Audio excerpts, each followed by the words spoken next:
The glossy black Bentley came to rest outside the Fresh Value supermarket like a displaced artifact from another dimension. Dorchester in October carried the muted palette of working-class Boston faded storefronts, cracked asphalt, the lingering smell of diesel from delivery trucks, and into this landscape, the luxury sedan introduced a jarring geometry of wealth. Chrome gleamed under weak afternoon sun. Tinted windows reflected the handful of shoppers who had frozen mid-step plastic bags dangling from forgotten hands. The driver's door opened. A woman emerged in fluid motion, cream-colored jumpsuit tailored to precision, red-soled Louboutin heels, clicking against pavement with the authority of someone accustomed to boardrooms and quarterly earnings calls. Her hair caught autumn light pulled back to reveal diamond studs that threw fractured rainbows across the watching faces. The Cartier watch on her wrist cost more than most of these cars combined. She moved through the stairs like someone who had long ago stopped counting them. Victoria Sterling. The name carried weight across 3 continents. Founder and CEO of Apex Technologies, the cloud computing firm that had redefined enterprise AI infrastructure.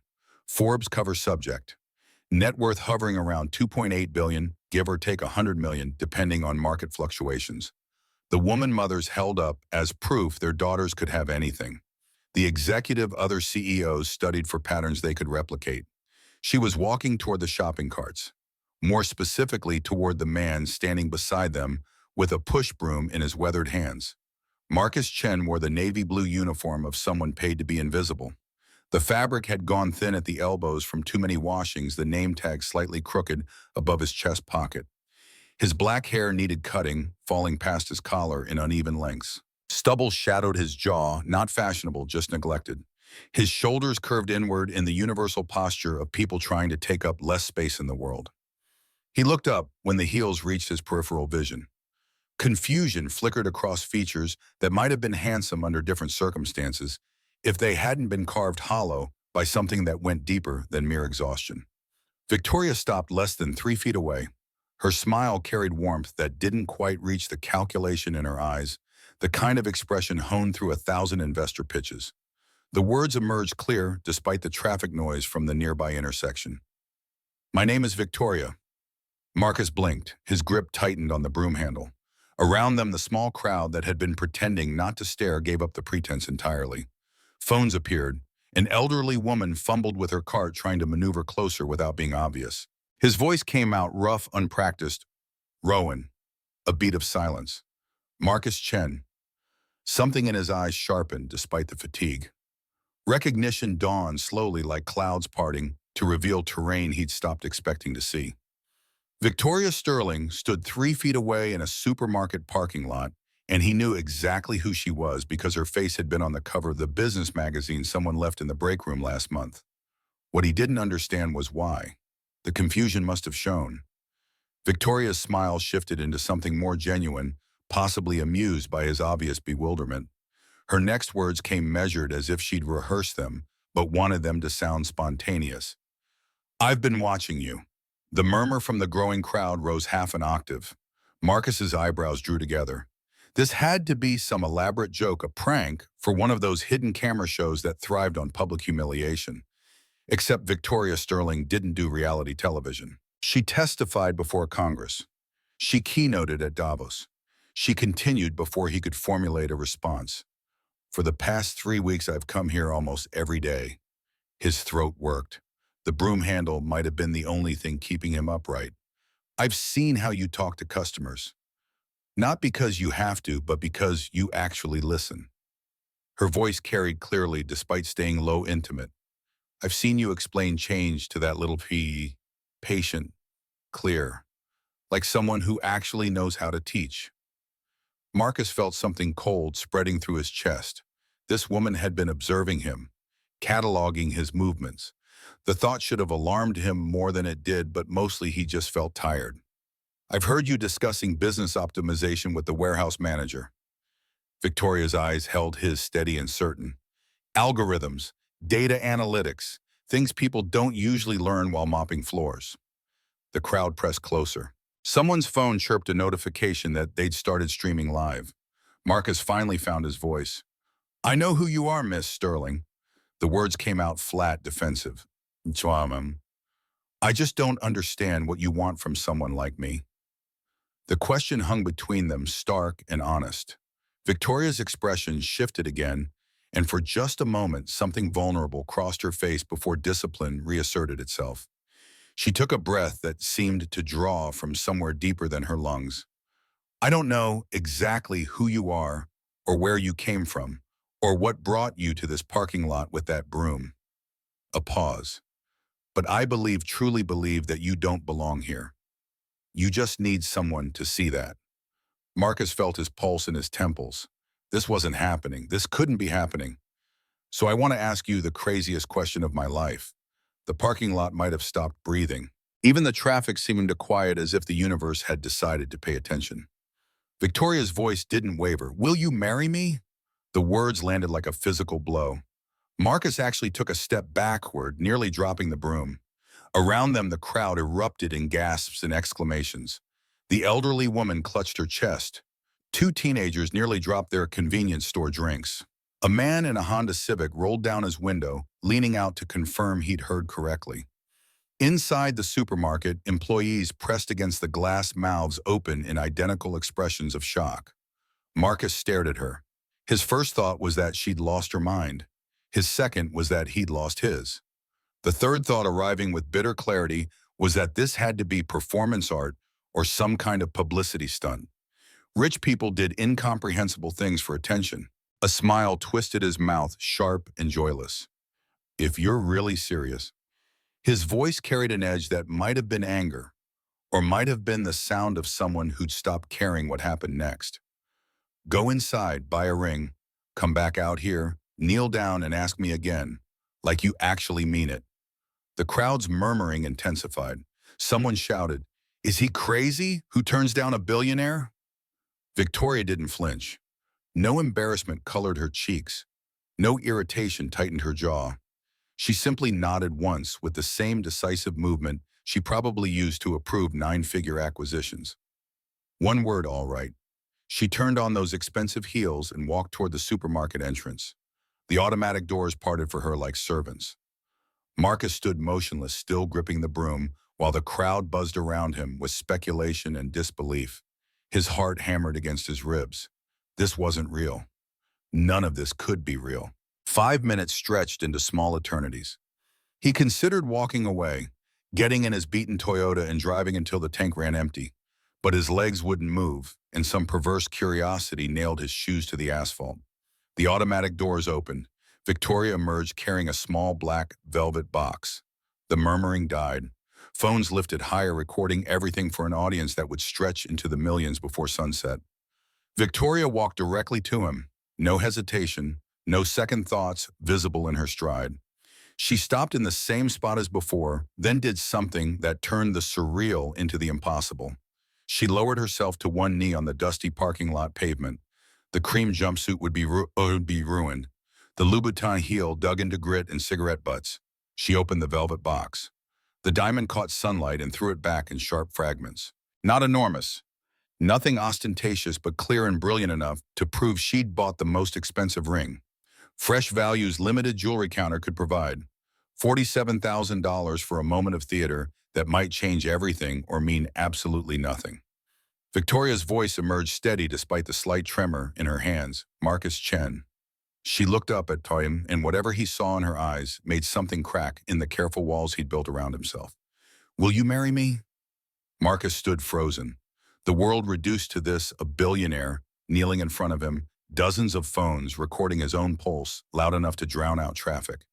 Behind the shock and confusion, something else stirred. Something he'd thought died 5 years ago in the Allegheny Mountains.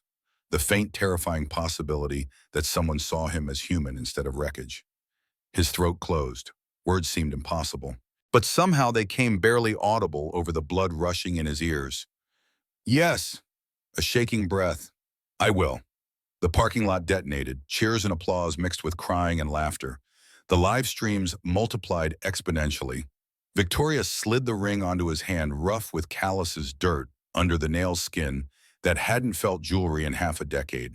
He stared at it like it belonged to someone else's story. She stood. A smile transformed her face into something younger, more open than the corporate mask she'd worn arriving. Marcus looked at her, then at the growing crowd, then back at the diamond glinting on his finger. Everything felt unmoored from reality. Victoria's next words carried quiet authority. "Now get into the car." He hesitated, glancing down at his faded uniform. The gap between them might as well have been measured in light years. His voice emerged small. "I'll dirty your seat," a gesture toward the Bentley.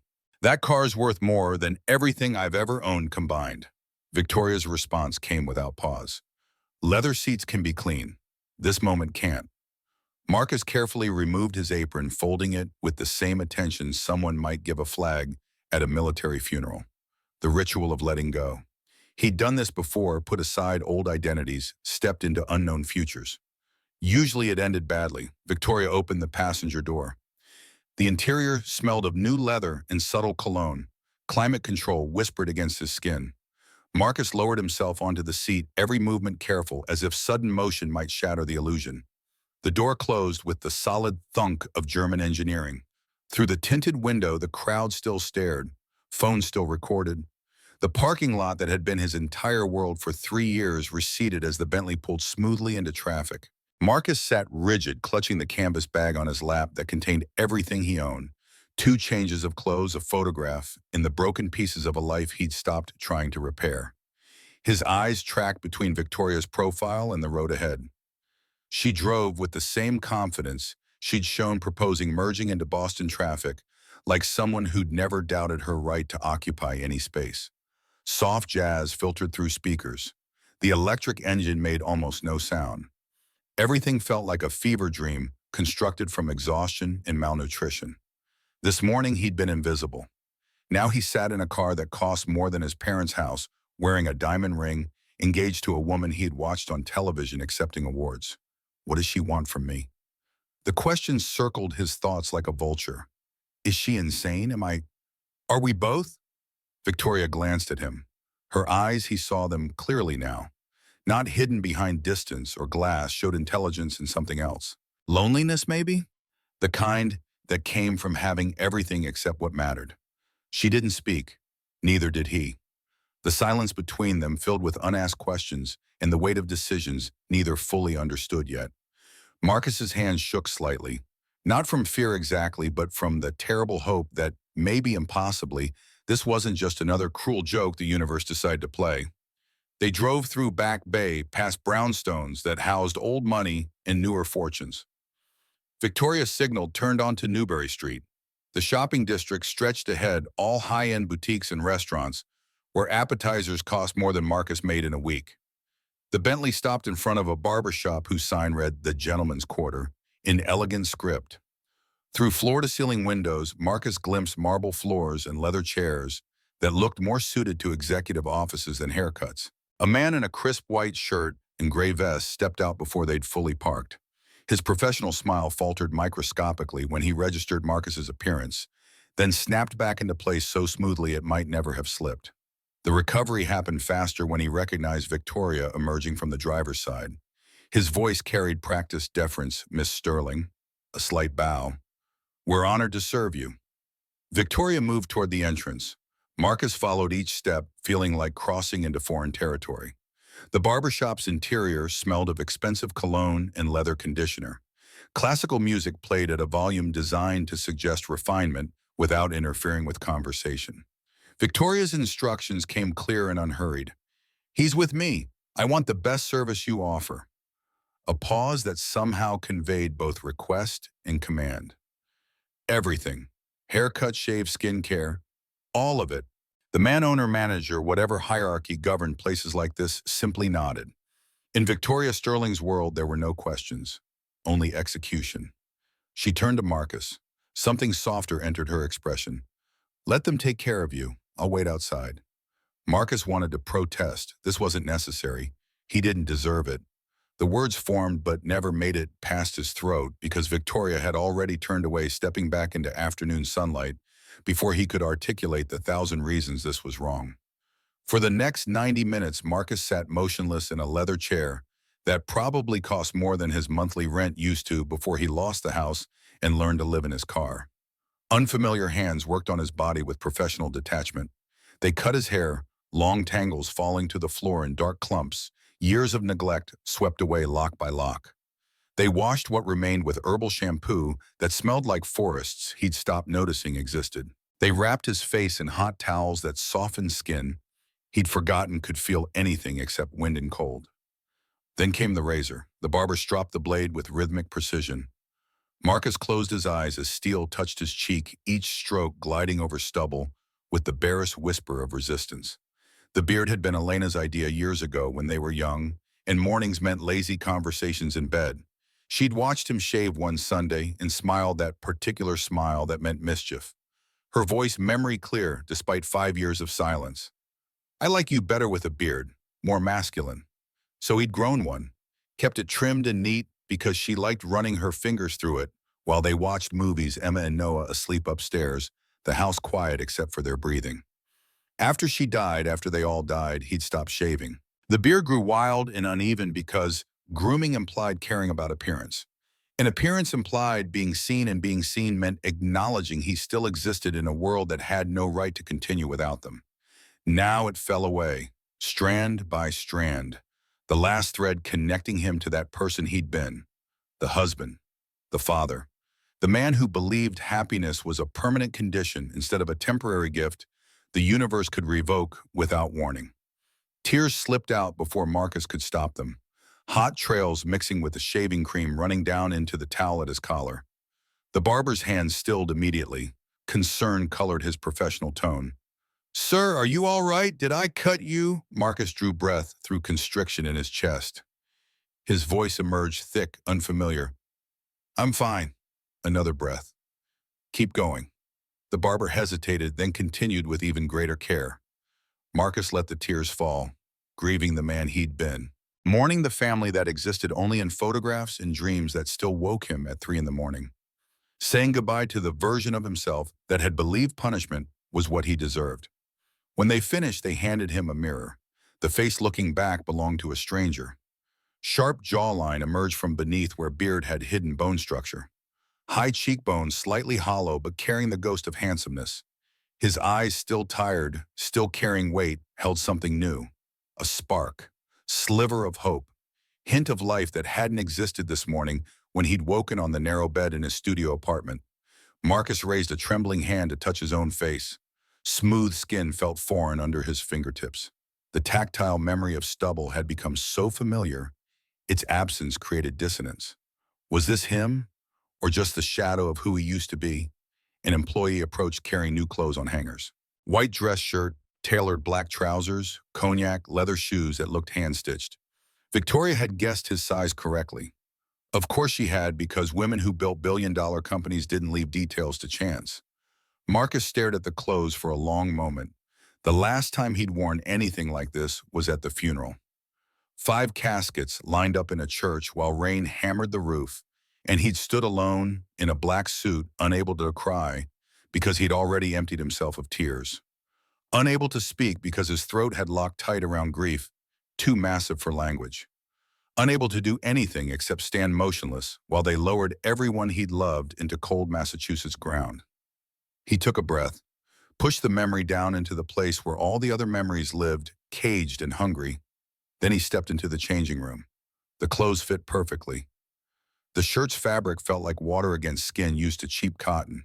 The trousers hung with the effortless drape that came from actual tailoring instead of off-the-rack guesswork. The shoes, he stood in them and felt like someone pretending to be the person he'd been a decade ago before loss carved him hollow. Marcus emerged from the changing room. Victoria had been sitting in one of the waiting area's chairs, scrolling through her phone.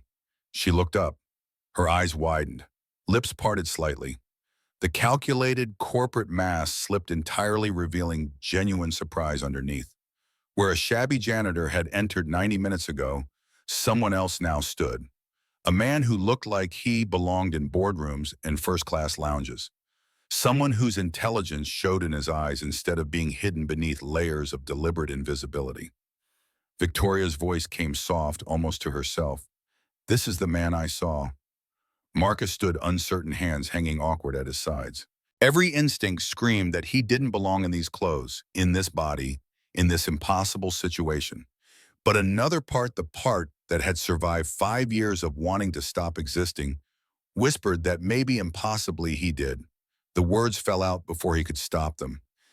I feel like he paused, searching for language adequate to the strangeness.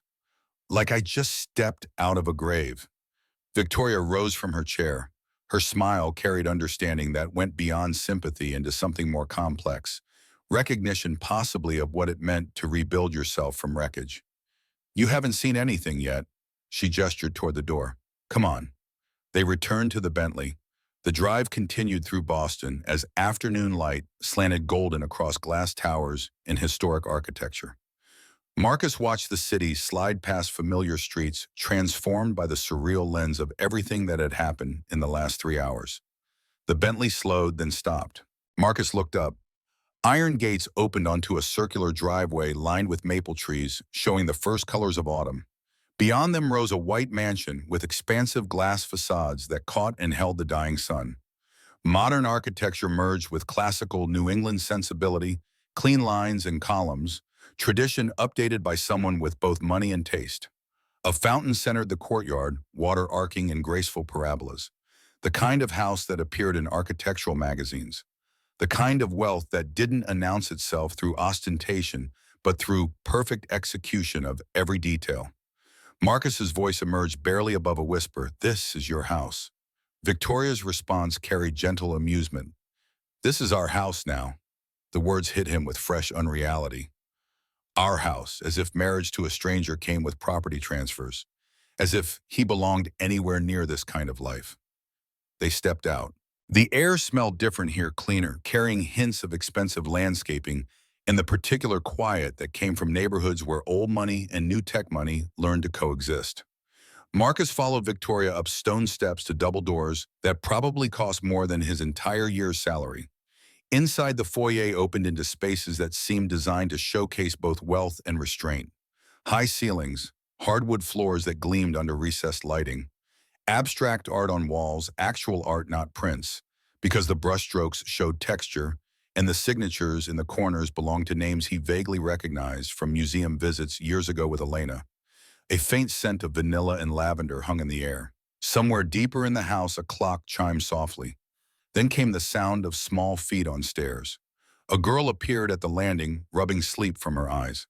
5 years old, maybe 6, with curly brown hair that caught light in ways that suggested careful genetics. She wore pajamas printed with cartoon characters. Elsa from that movie Emma had loved, the one they'd watched together 17 times before the world ended. The girl's voice carried the particular clarity of children who hadn't learned self-consciousness yet. "Mom, who is that?" Victoria opened her arms. The smile that transformed her face showed something Marcus hadn't seen before: uncomplicated love, the kind that existed outside quarterly reports and board meetings. "Chloe, come down and say hello, sweetheart." The girl Sophie, Victoria had called her Sophie, descended the stairs with the careful attention of someone navigating an important social situation. She reached her mother and wrapped arms around Victoria's waist, then turned to study Marcus with the frank assessment children employed before learning politeness. Victoria's hand rested on her daughter's shoulder. "This is my friend Marcus. He'll be staying with us from now on." Sophie's examination continued, serious and thorough. Marcus recognized the look. Emma had deployed similar scrutiny when evaluating new babysitters or teachers. Children possess built-in authenticity detectors that adults spent years training themselves to ignore. Finally, Sophie spoke, "Are you a good person?" The question landed with unexpected weight. Marcus felt something tighten in his chest. He lowered himself to one knee, bringing himself to eye level with this small human whose opinions suddenly mattered more than any board of directors. His answer came honest, because lying to children felt like a worse sin than most others. "I'm trying." Sophie considered this. Her head tilted slightly, curls shifting across her shoulder. Then she nodded with the same decisive movement her mother had used in accepting his ring challenge in the parking lot. "Then you can stay." A pause. "But you're not allowed to tell ghost stories at night." "Okay." Something broke loose in Marcus's chest. Laughter, actual laughter, escaped before he could stop it. The sound felt foreign, like speaking a language he'd forgotten existed. When was the last time he'd laughed, really laughed, not the bitter approximation he'd learned to substitute? "I promise." Sophie smiled, apparently satisfied with the negotiation. She turned back to Victoria. Can I show him my room? Victoria glanced at Marcus, eyebrow raised in question. He nodded, still kneeling, still processing the fact that a 5-year-old had just given him permission to exist in her space. That night, Victoria arranged for Marcus to sleep in a guest room on the second floor. A housekeeper named Martha appeared with practiced efficiency, bringing dinner on a tray, roast beef cooked to perfect medium, rare mashed potatoes with actual butter, steamed vegetables that hadn't come from a can. The kind of meal Marcus had stopped believing existed outside of memory. He ate slowly, savoring each bite. When had he last tasted food instead of simply consuming calories for survival? The flavors registered as almost painful in their richness, his palate recalibrating to abundance after years of deliberate deprivation. Afterward, he stepped onto the balcony attached to the guest room. Boston spread before him in every direction, lights glittering like an inverted constellation, the city alive with motion and meaning. From this height, everything looked manageable, comprehensible, the kind of view that came with believing you could control outcomes through intelligence and effort. Marcus had stopped believing that particular lie the morning he watched television in a conference room and saw a flight number that meant everything ended. The balcony door opened behind him. Victoria appeared carrying 2 glasses of wine condensation already beating on the crystal. She handed him one without asking if he wanted it, then settled into the chair beside him. Together they sat in the silence watching the city breathe. Finally, Victoria spoke. Her voice had shed the boardroom authority, leaving something more vulnerable underneath. Now tell me, who are you, Marcus Chen? The question hung in the evening air. Marcus stared at his hands for a long time, the calluses, the scars, the ring that still felt like it belonged to someone else's story. Every instinct told him to deflect, to offer the abbreviated version people used at parties when discussing anything real might make others uncomfortable. But something about the hour or the wine or the fact that this woman had knelt in front of him in a parking lot made evasion feel like cowardice. His voice came low, carrying weight accumulated over 5 years of silence. That's a long story. Victoria's response held infinite patience. I have all night. Marcus drew breath that seemed to come from somewhere deeper than his lungs, preparing to dive into depths he'd spent years avoiding. Then he began, My name is Marcus Chen, and you're right, I wasn't always just a janitor. The words emerged slowly at first, each one carefully chosen like someone navigating a minefield of memory. He told her about MIT, about the PhD in data science he'd earned at 27, about McKinsey, Google, Microsoft names that opened doors and commanded respect in the world Victoria inhabited, about TED Talks and Harvard Business Review articles and consulting fees that seemed obscene until you realized how much value the right algorithm could generate. I had everything a man could dream of. The statement came without bitterness, just observation. Career money recognition. A pause. And then I had something better. Victoria listened without interrupting, the city lights reflected in her eyes, patient and still. Marcus continued. Elena, my wife, we met at a tech conference in San Francisco. Even saying her name hurt like pressing on a bruise that never fully healed. She was a software engineer at Google's Boston office. Brilliant mind, the kind of person who could hold an entire system architecture in her head and spot the single line of code that would break everything. He paused, gathering himself. But what made me fall in love was her laugh. She had this way of finding joy in stupid things. Bad puns, terrible movies, the first snow of winter. His voice roughened. It could make me forget everything else existed. They'd married young, 29 for him, 26 for her. Bought a house in Newton that needed work but had good bones and a backyard where they could imagine children playing someday. Emma came first. Marcus's hands tightened on the wine glass. She was 8 when he stopped, swallowed, started again.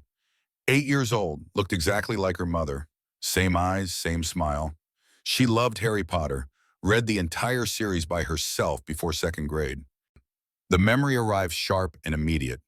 Emma curled in the reading chair by the window. Afternoon sun painting her hair gold, completely absorbed in a world of wizards and magic, while real life continued around her, ordinary and precious in its mundanity. Noah was 5.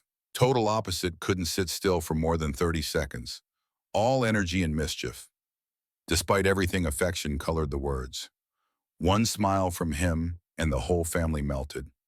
Marcus took a drink of wine. The alcohol burned pleasantly, grounding him in the present, even as the past pulled with gravitational force. My parents lived with us. Dad had been a math professor at Boston University before retiring. Mom was a nurse. They wanted to be close to the grandkids, so we converted the first floor into a suite for them. He could see it clearly.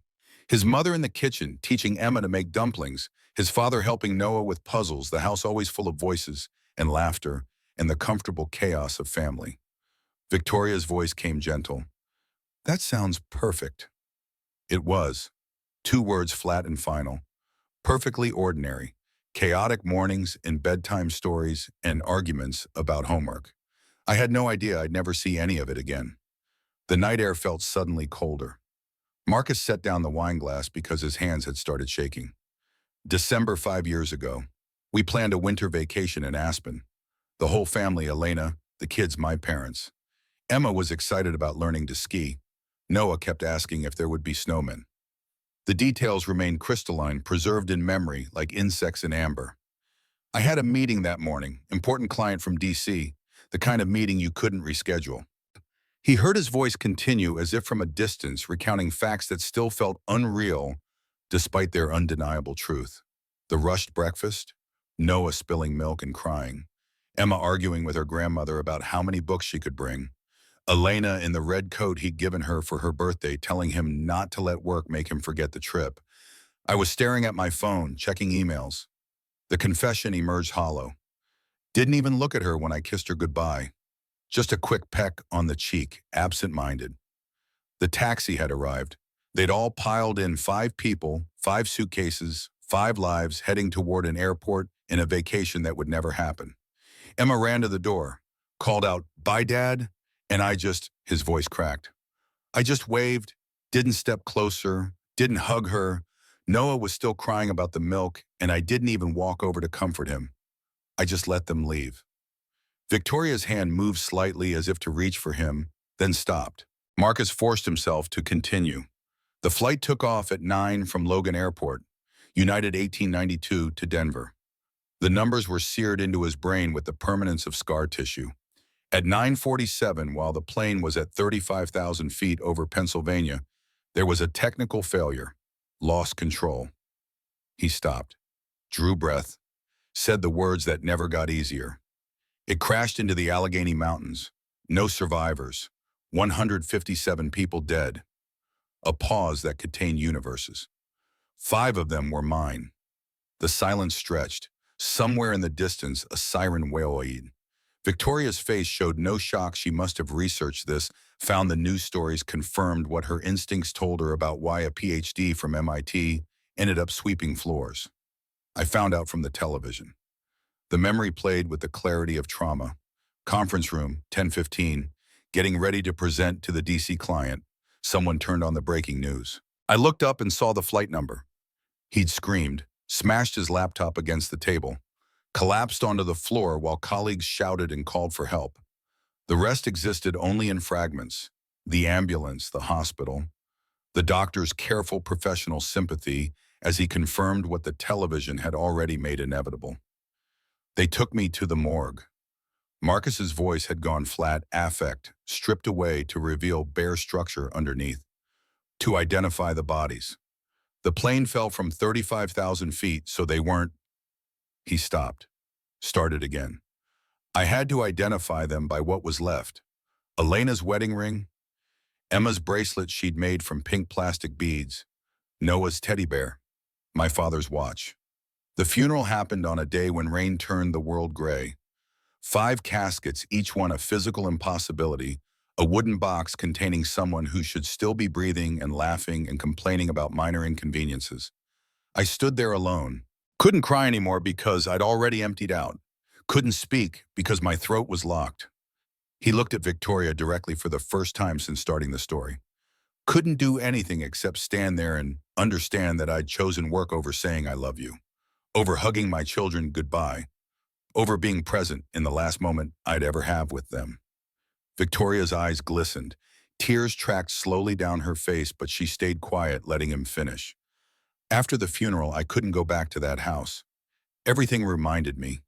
Dad's chair, Mom's corner of the kitchen where she made tea every morning, Emma's room full of stuffed animals, Noah's toy cars scattered across the floor like he'd just stepped away and might come back any second. So he'd started drinking. One glass became two, became a bottle, became the only way to sleep without dreaming about plane crashes and unopened Christmas presents and all the futures that died in Pennsylvania mountains. Lost my job a year later. Lost the house 6 months after that when I couldn't make payments anymore. The descent from there followed predictable trajectories, wandering sleeping in his car until the car got repossessed, then parks and shelters and the grinding mathematics of survival on the margins. 3 years ago, I saw the hiring sign at Fresh Value. They needed a janitor, didn't ask questions, didn't care about gaps in employment history, just needed someone willing to work for minimum wage and show up on time. Marcus looked out at the Boston skyline, all those lights representing lives continuing without him. So I took it, not to rebuild, not to start over, just to exist, to occupy space until whatever was supposed to happen next finally happened. He reached into his jacket pocket and withdrew a small box worn at the edges from years of handling. Inside lay a single photograph, the family portrait they'd taken the previous Christmas, everyone smiling at the camera with the oblivious happiness of people who believed they had decades ahead of them. Marcus handed the photo to Victoria. She studied it in silence, her tears falling more freely now. "This is the only thing I have left." His voice had gone hoarse. Everything else got sold, or lost, or didn't matter enough to keep. Victoria looked up from the photograph. Her own pain showed clearly now, the careful professional mask completely abandoned. "I understand that pain, Marcus." The words came thick with emotion. "I lost my parents in a car crash 10 years ago. They were on their way home from a concert, their 30th wedding anniversary. Drunk driver on I-90. She drew a shaking breath. "The last conversation I had with my mother, I snapped at her for reminding me not to work too late. Never got to say I love you one more time." Marcus watched her face as she continued. "And James, my husband, Sophie's father, he was diagnosed with glioblastoma when Sophie was 18 months old. Brain cancer, aggressive." Her voice cracked. "He chose to do treatment in Houston at MD Anderson because he didn't want Sophie to see him getting sicker, wanted her to remember him healthy." The tears came faster. "He died 6 months later. Sophie was 2. She doesn't remember him. I have to show her photos and tell her stories about a man she'll never really know." They sat in silence, broken only by the distant hum of the city. Two people who'd lost everything that mattered sitting on a balcony above Boston, trying to figure out if the wreckage could be rebuilt into something new. Victoria's voice emerged steadier now.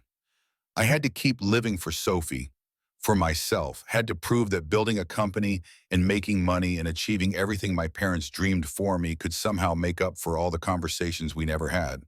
Marcus looked at her with new understanding. This wasn't charity. This wasn't a billionaire's whim. This was two survivors recognizing each other across the debris field of their respective losses. "You're a true warrior," he said quietly. Victoria smiled through tears. "So are you. You just haven't realized it yet." They fell silent again, but this time the quiet felt different. Less like two strangers occupying adjacent space, and more like two people beginning to understand they might need each other in ways neither had anticipated. Marcus felt something shift in his chest. For the first time in 5 years, he didn't just feel alive in the technical sense of having a pulse and drawing breath. He wanted to keep living, wanted to see what happened next, wanted to believe that maybe impossibly there existed futures worth experiencing. The thought terrified him more than the emptiness had. Morning arrived with birdsong. Marcus hadn't noticed existed. Sunlight filtered through curtains he'd forgotten to close, warming the guest room in gradual increments. For several minutes he lay motionless, listening. The quality of silence here differed from his studio apartment, thicker, more expensive, insulated from the city's grinding machinery by wealth and distance. The smell of coffee drifted up from somewhere below, real coffee, not the instant crystals he'd learned to tolerate. His stomach clenched with hunger that felt almost forgotten, the body remembering what actual appetite meant instead of the hollow need for calories. A knock rattled the doorframe. Sophie's voice came muffled but enthusiastic through the wood. Good morning, Marcus. Mom says to come down for breakfast. There are pancakes. Marcus sat up too quickly, head spinning slightly. The diamond ring caught morning light throwing fractured rainbows across his hand. Still there. Still real. Yesterday hadn't been exhaustion-fueled hallucination. He found his voice. Good morning, Sophie. I'll be right down. Her footsteps thundered away with the volume only children achieved, announcing everything through movement and noise. Marcus stood, bones protesting slightly. The guest bed had been too soft, his body accustomed to the thin mattress and broken springs of poverty. The bathroom mirror showed him the stranger from yesterday. Clean-shaven face, trimmed hair, eyes that looked marginally less hollow. He splashed water, brushed teeth with the new toothbrush Martha had left on the counter, tried to recognize himself. Downstairs, the dining room table held enough food for a small battalion. Golden pancakes stacked high eggs prepared 3 different ways. Crispy bacon arranged on ceramic platters. Fresh fruit cut into precise geometric shapes. Orange juice in a glass pitcher that caught light and turned it amber. Victoria sat at the head of the table wearing a navy suit that probably cost more than Marcus's entire wardrobe used to. Sunlight from the tall windows illuminated her profile as she reviewed something on her tablet. Sophie occupied the adjacent seat, already working through her pancake stack with the focused determination of the very young. Victoria looked up. A smile crossed her face, genuine warmth instead of the corporate mask she'd shown the world for decades. Good morning. Marcus lowered himself into the chair across from her, feeling like an actor who'd wandered onto the wrong stage. The impulse to apologize for existing pressed against his throat. Good morning. Victoria set down the tablet with decisive finality. Eat, you'll need the energy. The words triggered immediate wariness. Marcus reached for a pancake, movements careful. Why? Her response came as casual as discussing weather. Because today you start working at Apex Technologies. The fork clattered against his plate. Marcus's chest tightened, air suddenly difficult to process. I've been out of the industry for 5 years. Technology changes every day. Algorithms I knew are obsolete, frameworks I learned don't exist anymore. Victoria's expression shifted into something he recognized from business profiles. The look she deployed when board members questioned her judgment. Confident without being dismissive, certain without arrogance. Then you'll relearn. What made you capable hasn't disappeared. The core skills are still there. Pattern recognition, analytical thinking, problem solving under constraints. She paused, letting the words settle. You just need someone to believe in you. Marcus looked down at his hands. Calluses from 3 years of janitorial work marked his palms. Under the manicured nails, faint dirt still lingered in the cuticles. These weren't the hands of someone who belonged in boardrooms. His voice emerged barely audible. I don't know if I'm ready. Victoria reached across the table. Her hand covered his warm, steady, real. I know, and I believe in you. That's enough. The Apex Technologies headquarters rose 50 stories into Boston's skyline, all glass and chrome, and the architectural confidence that came from having nothing to prove. Inside felt like entering a different dimension where everyone moved with purpose, where every conversation carried the weight of decisions that affected millions of users and billions in revenue. Marcus walked through the lobby beside Victoria, acutely aware of eyes tracking their movement. Whispers followed in their wake, not quite loud enough to parse individual words, but unmistakable in intent. Speculation, judgment, curiosity sharpened into gossip. A young woman in expensive athleisure wear leaned toward her colleague. Who is that? The response came sotto voce but clear enough. I've never seen him before. Is he her new partner? They took the elevator to the executive floor. The ascent happened in silence except for the barely perceptible hum of machinery moving them upward through space and social hierarchy. Marcus watched floor numbers climb, each digit another layer of separation from the ground-level reality he'd inhabited for years. The doors opened onto a corridor lined with abstract art and floor-to-ceiling windows. Victoria led him to a corner office whose door stood open in apparent expectation. Inside, space unfolded with the careful geometry of expensive interior design, mahogany desk, positioned to maximize the panoramic view of Boston leather chairs that looked designed for comfort and authority, in equal measure bookshelves holding technical volumes and industry awards. On the desk sat a carved elegant script on heavy stock. Welcome, Mr. Marcus Chen, Director of Strategic Data Analytics. Marcus stopped in the doorway. His brain struggled to process the disconnect between the title and the person he'd been yesterday, this morning, every day for the past 5 years. This is for me. Victoria moved past him into the office, turning to face him with expression that suggested the question was unnecessary. As of today, your Apex is Director of Data Analytics. You report directly to me.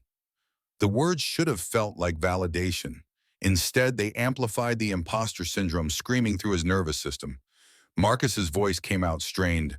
My resume has a 5-year gap where I was invisible. Who's going to respect someone who has no recent work history? The smile Victoria gave him carried edges.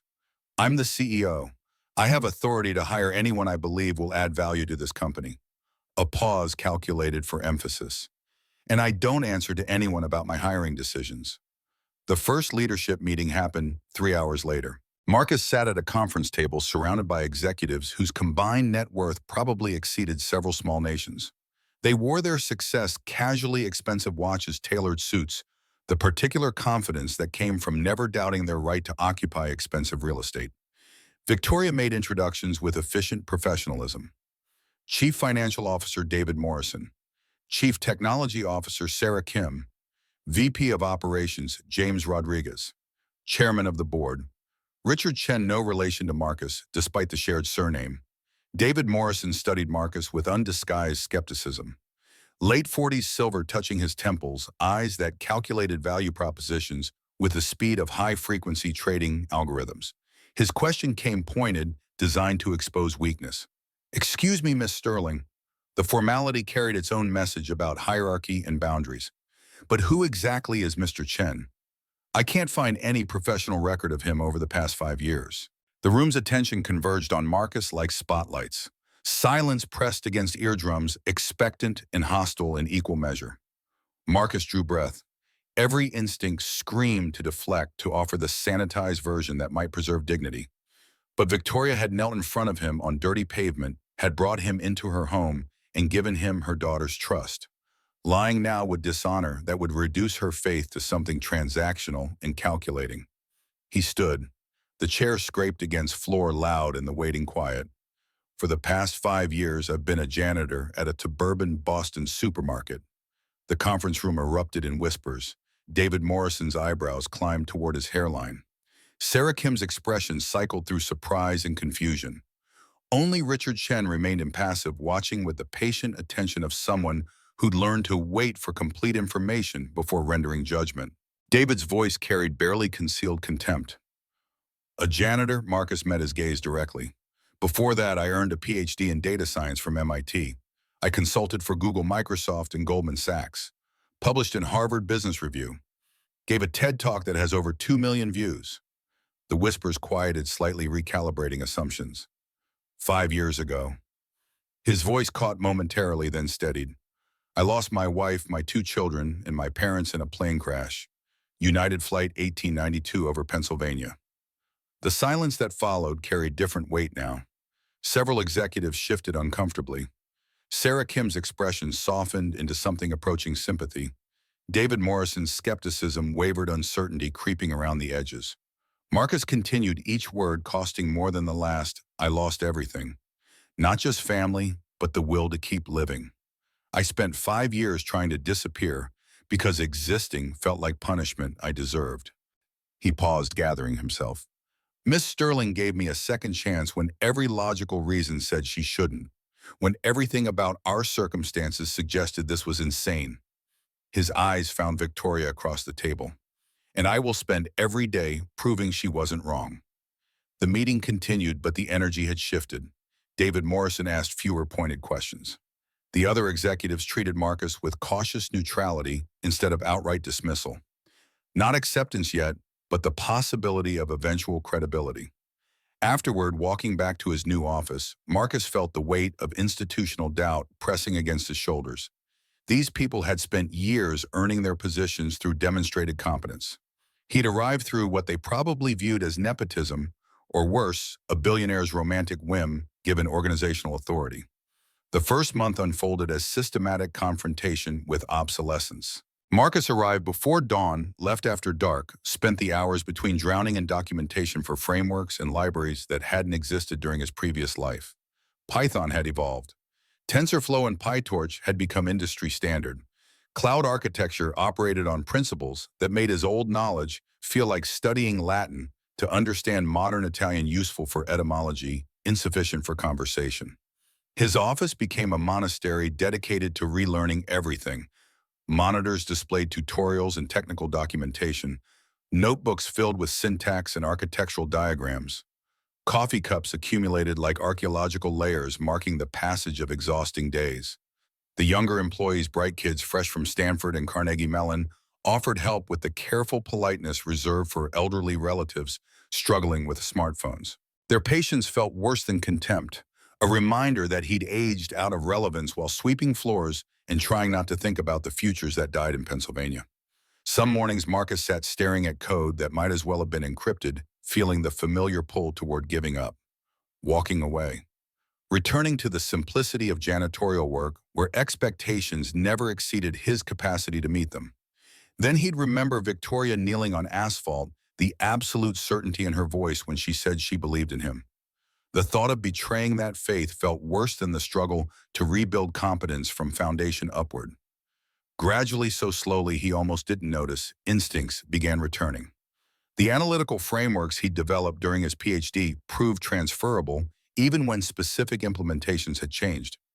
Pattern recognition operated independently of programming languages. The core logic of data architecture remained constant beneath surface-level evolution.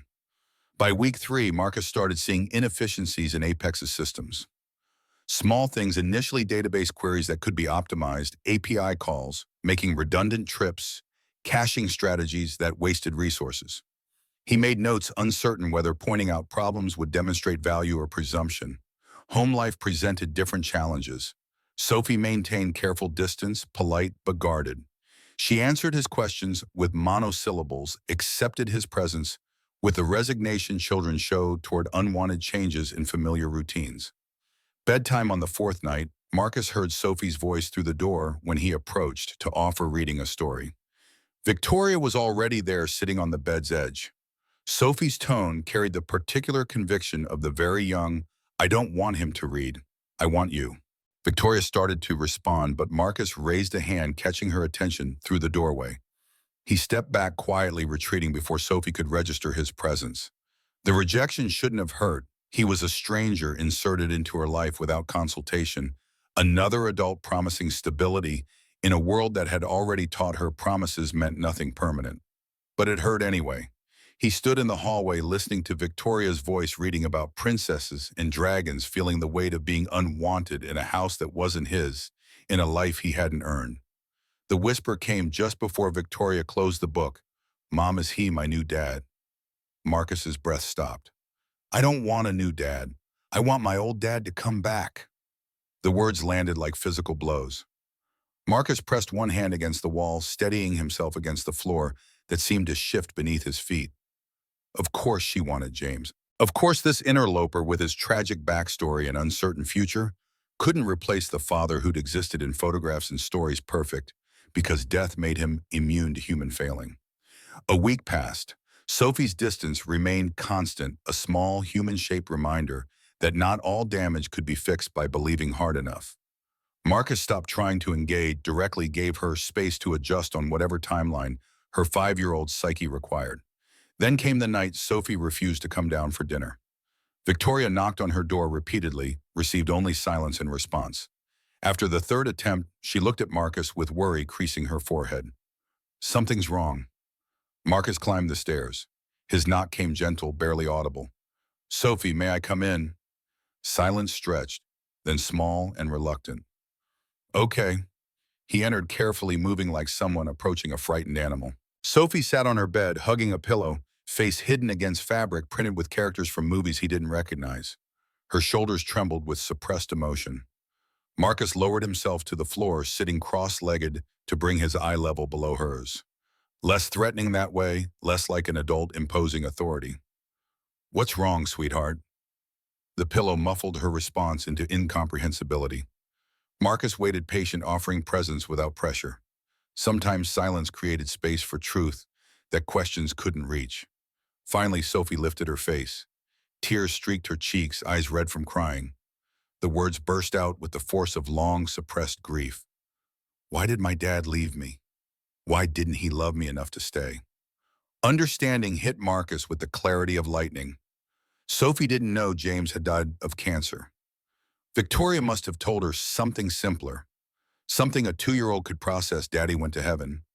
Daddy isn't coming back. But children constructed their own narratives from available information, and Sophie had concluded she'd been abandoned deliberately. Marcus chose words carefully, aware this moment could shatter or strengthen whatever fragile connection existed between them. I don't know exactly what happened with your father. Honesty first always. But I know one thing absolutely, the fact that he left was never your fault. Sophie's face crumpled. Fresh tears came harder, her small body shaking with arms that seemed too large for her frame. Marcus moved to the bed, wrapped arms around her, felt her cling with desperate intensity. But I miss him so much. I miss him terribly, even though I can't remember what he looks like except in pictures. Marcus's own throat closed around emotion. He understood that particular grief, missing people who existed more in imagination than memory, mourning relationships that never got the chance to fully form. I understand. He kept his voice low, steady. I miss people I love too. Miss them so much it feels like my chest is being crushed sometimes. He gently placed one hand over Sophie's heart palm, flat against her small rib cage. But here's what I learned. They're still here, right here in our hearts. The people we love don't really leave as long as we remember them and carry them with us. Sophie's crying gradually subsided into hiccuping breaths. She pulled back slightly, looking up at Marcus with eyes that seemed older than 5 years should allow. Uncle Marcus. Yes, can I? She hesitated, searching for courage. Can I call you Dad? The question detonated something in Marcus's chest. Emma's voice echoed across years, calling him Daddy, with the same inflection, the same trust that he would always be there to answer. Except he hadn't been there when it mattered, had chosen a meeting over the last. Goodbye had failed the most important people in his life through the simple arithmetic of misplaced priorities. His voice emerged rough, barely controlled. If you want to, that would make me very happy. Sophie's smile broke through remaining tears like sun through storm clouds. She threw arms around his neck, holding tight with the uncomplicated affection children offered when they decided someone was safe. Then, Dad, I'm hungry. Marcus laughed despite the tears streaming down his own face now, the sound mixing joy and grief in proportions he couldn't parse. Let's go eat, my daughter. They descended the stairs together, Sophie's hand in his, and something fundamental shifted. Not replacing James' replacement was impossible and undesirable, but creating new space-building connection that honored the past while allowing for futures neither of them had anticipated. 1 month after starting at Apex, Marcus requested a slot in the upcoming board meeting. David Morrison's email response dripped with barely concealed skepticism. Sure, we'd love to hear what insights a month's work has generated, but Richard Chen approved the agenda addition without comment. The boardroom held 24 people representing billions in shareholder value. Marcus stood at the head of the table, laptop connected to the presentation screen, pulse hammering against his ribs in rhythms that felt like panic. Victoria sat near the back, expression carefully neutral. This was his moment to prove competence independent of her faith. Success or failure would be entirely his. I've spent the past month analyzing Apex's operational data from the last 3 years. His voice came steadier than expected, muscle memory from hundreds of presentations reasserting itself beneath the rust. And I found a pattern nobody's noticed. He clicked. The screen filled with graphs showing cloud resource allocation across time, colored lines representing different server clusters and their utilization rates. We're paying for approximately 40% more capacity than we actually use. Another click brought up cost analysis. Resources sit idle because our provisioning algorithms don't account for realistic load patterns. They were designed for worst-case scenarios that occur less than 5% of the time. David Morrison leaned forward, skepticism sharpening into actual attention. What's your proposed solution? Marcus advanced to the next slide, a new algorithmic framework he'd designed over the past 2 weeks, working through nights when sleep wouldn't come anyway. Dynamic allocation based on predictive modeling, machine learning that analyzes historical patterns and adjusts capacity in real time. He walked them through the technical architecture fielding questions about implementation complexity and transition risk. The room's energy shifted incrementally, skepticism giving way to professional interest. The final slide displayed projected savings, $18 million annually, conservative estimate. Silence descended. David Morrison sat back, expression cycling through surprise and reluctant respect. Sarah Kim studied the numbers with narrowed eyes, checking the math. Richard Chen's face remained impassive, but his attention had sharpened into the focus that meant serious consideration. Finally, Richard spoke, his voice carrying the weight of decades building companies. "Where did you source this data, Mr. Chen?" Marcus met his gaze directly. "From Apex's own systems. Everything I analyzed exists in databases you already maintain. I just looked at it from a different angle, asked questions nobody thought to ask." David Morrison found his voice. "This is actually impressive." The words seemed to cost him physical effort. "I'd like to see a detailed implementation plan by next week." Richard Chen nodded slowly. "Agreed. Mr. Chen, this represents exactly the kind of innovative thinking we need." He glanced at Victoria, something approving in the look. It seems Miss Sterling's judgment was sound after all. The meeting concluded with handshakes and requests for follow-up presentations. Walking back to his office, Marcus felt the first genuine confidence he'd experienced since arriving. Not arrogance, just the quiet satisfaction of demonstrating competence through results instead of credentials. David Morrison caught up with him in the corridor. The CFO's expression had softened from contempt into something approaching professional respect. "It seems I underestimated you. I apologize." Marcus extended his hand. "That's all right. I underestimated myself too." That night, Victoria waited on the balcony with wine. When Marcus joined her, she turned with a smile that carried unmistakable pride. "You did it." Marcus shook his head slightly. "We did it. You gave me the chance. I just proved it wasn't completely insane." They stood close, the space between them charged with something that had been building since the parking lot proposal. Victoria's eyes searched his face, finding permission in whatever she saw there. She leaned forward. He met her halfway. The kiss started tentatively, two people learning each other's geometry, mapping the territory between grief and possibility. Then it deepened into something more certain, more necessary. Two souls that had learned love wasn't finite, that opening to new connection didn't erase what had been lost. When they finally pulled apart, both were breathing harder. Victoria rested her forehead against his eyes still closed. "I've been wanting to do that for weeks." Marcus's laugh came quiet, intimate. "Me too. I just wasn't sure I deserved to." 2 months after the parking lot proposal, the world discovered their secret. Someone at Fresh Value, a cashier who'd witnessed the proposal and harbored resentment about wealthy people disrupting ordinary life, sold their story to a tabloid. The photos appeared first: Victoria kneeling on dusty pavement, Marcus in his janitor uniform looking stunned, the diamond ring catching light like a flare. The headlines followed within hours, each more sensational than the last. "Billionaire's desperate gamble CEO proposes to homeless janitor." From rags to riches, the Cinderella man of Boston. Victoria Sterling's shocking secret romance revealed. By afternoon, the story had metastasized across every news platform and social media channel. Twitter exploded with takes ranging from cynical to supportive, everyone performing opinions for their particular audience. The hashtag billionaire proposal trended globally within 6 hours. Marcus discovered the coverage when his phone, the new smartphone Victoria had given him, started vibrating with such frequency he thought it was malfunctioning. Notifications cascaded across the screen, alerts about being tagged in posts mentioned in articles dissected by strangers who'd decided his life was public property. The mansion's driveway filled with news vans by evening. Reporters camped outside the gates, cameras trained on the entrance, in hopes of catching footage they could sell to networks hungry for content that combined wealth romance and class transgression. Sophie's school called Victoria with concerns about photographers lingering near the campus. Other parents had questions, uncomfortable with the media attention their children were experiencing by proximity. Apex's stock dropped 8% in 2 trading days.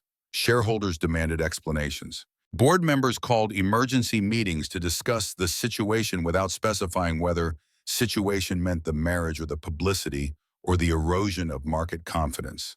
David Morrison leveraged the crisis, whispering concerns to Richard Chen during private conversations Marcus wasn't meant to know about.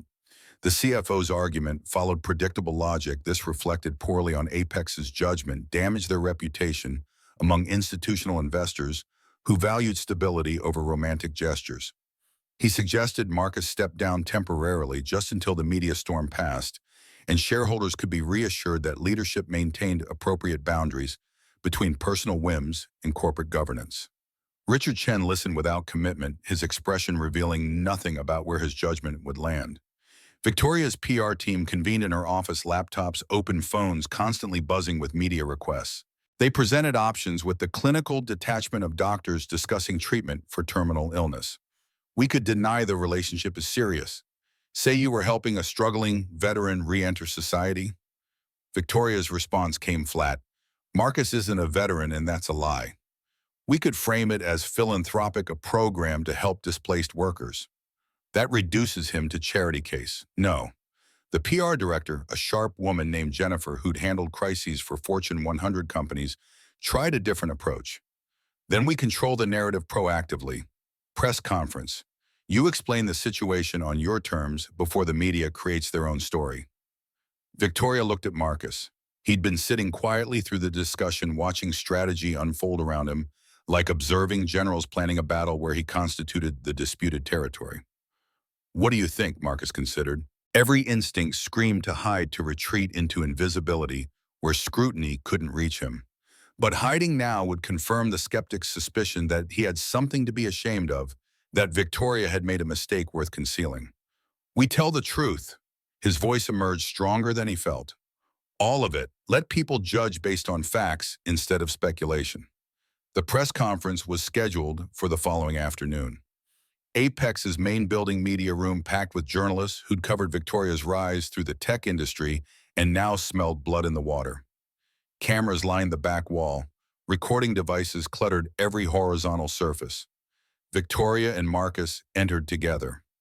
She wore a charcoal suit that conveyed authority without ostentation.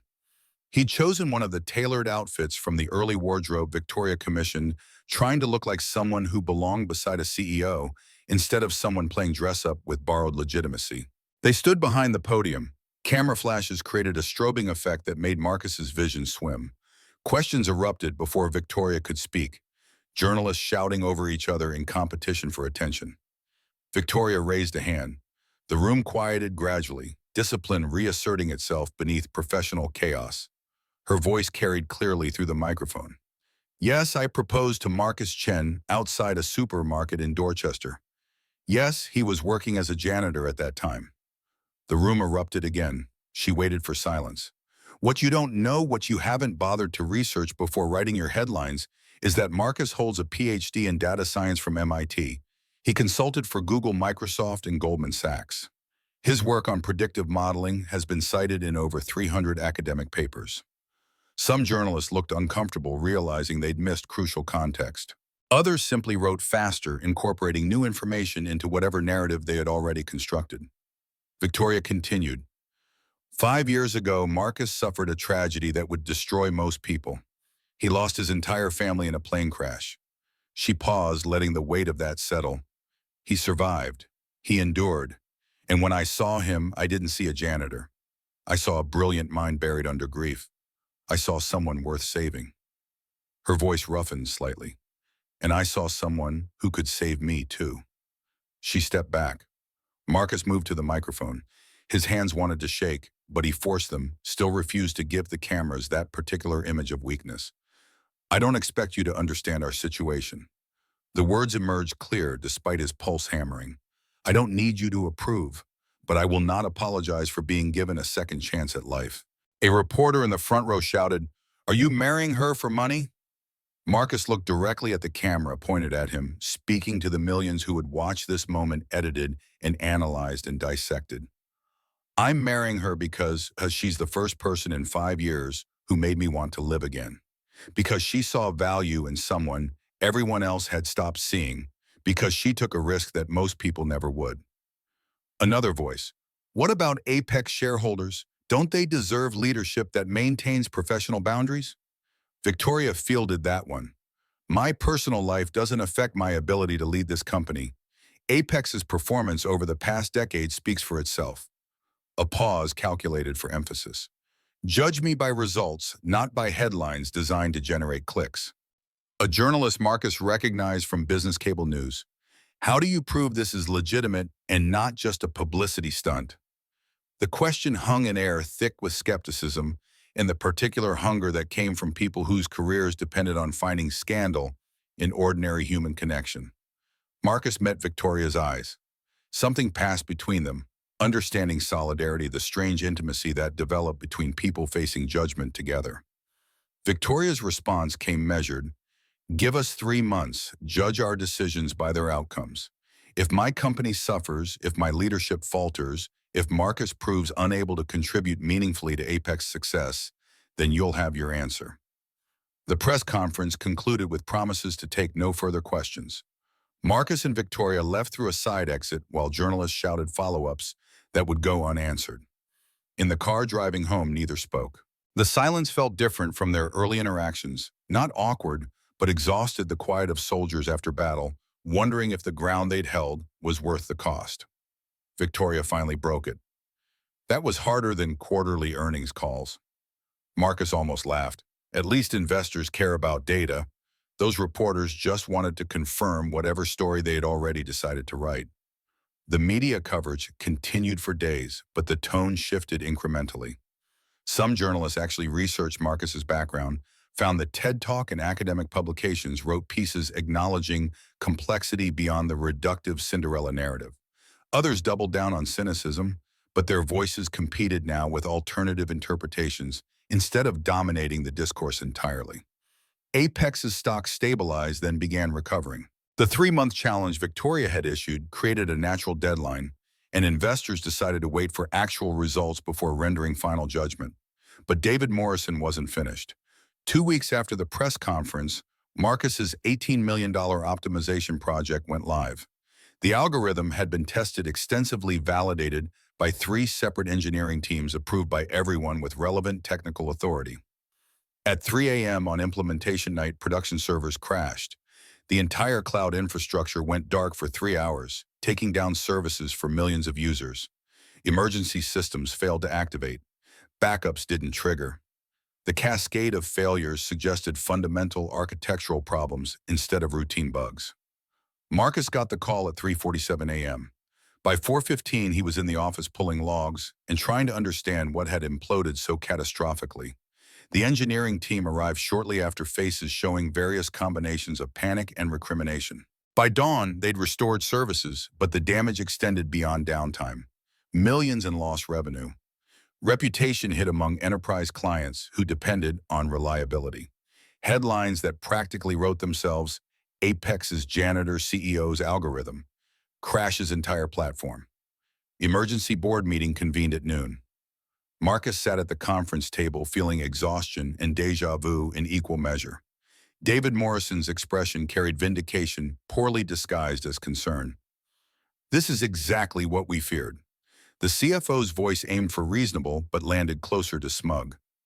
Perhaps Miss Sterling's judgment was clouded by personal feelings after all. Richard Chen looked grim. Mr. Chen, this failure occurred in code you designed. What's your explanation? Marcus had spent the morning reviewing every line, checking timestamps, analyzing version control. The discovery he'd made felt impossible, but the evidence was undeniable. I checked the implementation 3 times before deployment. He pulled up his laptop, projecting logs onto the conference room screen. My final review happened at 11 p.m.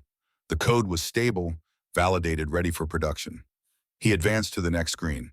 But these logs show changes made at 2:17 a.m., 4 hours after my final review, and 43 minutes before the crash. The room leaned forward collectively. Marcus highlighted specific lines where critical safety checks had been removed, replaced with logic that would guarantee failure under load. Someone modified the code after I approved it, used administrator credentials to bypass review protocols. He pulled up the access logs. These credentials belonged to David Morrison. The silence that followed carried weight dense enough to collapse atmospheres. Every eye turned toward the CFO. David's face cycled through emotions too quickly to track surprise, anger calculation. That's absurd. Why would I sabotage my own company? Marcus kept his voice level. Because you never believed I belonged here.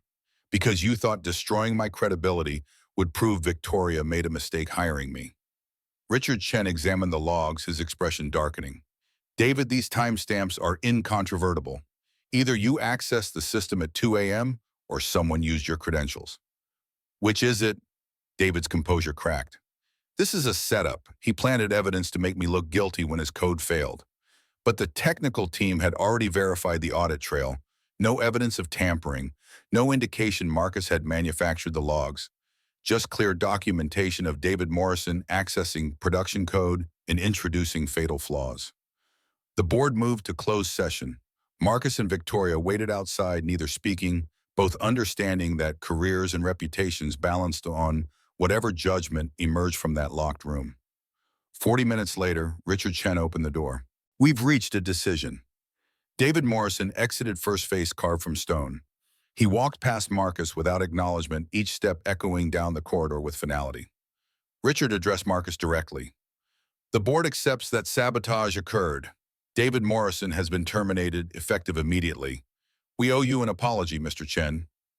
Relief flooded through Marcus in waves that made his knees weak. But the victory felt hollow. His algorithm still crashed, production still cost the company millions, even if malice rather than incompetence was the root cause. As if reading his thoughts, Richard continued, We're also approving full deployment of your corrected optimization system. The potential savings justify the risk, and the engineering team confirms the original code was sound. Marcus found himself in Victoria's office after midnight, both too wired to consider sleep. She poured whiskey from a bottle that probably cost more than his entire month's salary used to handed him a glass without asking if he wanted it. That was close. She settled into the chair across from him, exhaustion showing in the subtle sag of shoulders usually held military straight. Marcus stared at the amber liquid, seeing his reflection distorted in the curve of crystal. Maybe they're right. Maybe I bring nothing but chaos. Victoria's response came sharp enough to cut. Don't you dare. Don't you dare give up now. He looked up, startled by the intensity. When I knelt in front of you, did you think this would be easy? No. Did you think people would celebrate us? No. Then why are you surprised when they attack? She leaned forward, gaze locked on his. I didn't propose because I thought you were perfect.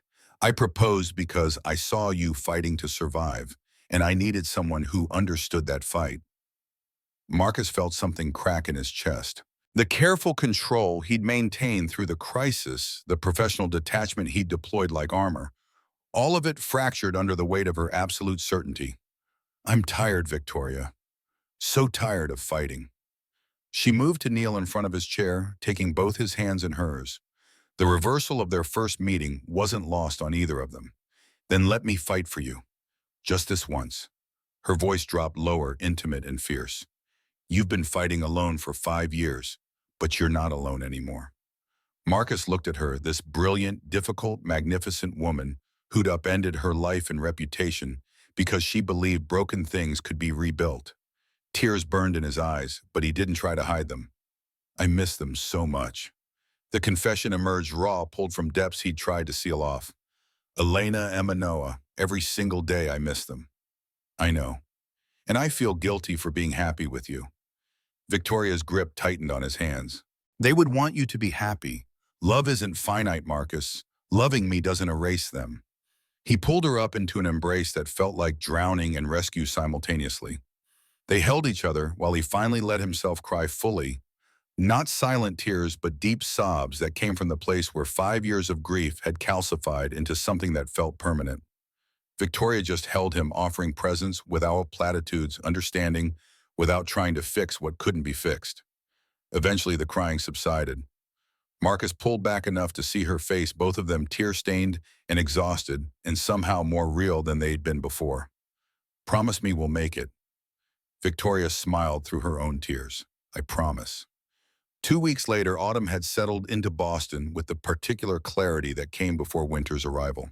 Marcus arranged dinner on the mansion's rooftop terrace, just the three of them, family in the truest sense, even if the configuration looked nothing like traditional definitions. Sophie helped set the table, chattering about school and friends and the upcoming Halloween costume she'd been planning for weeks.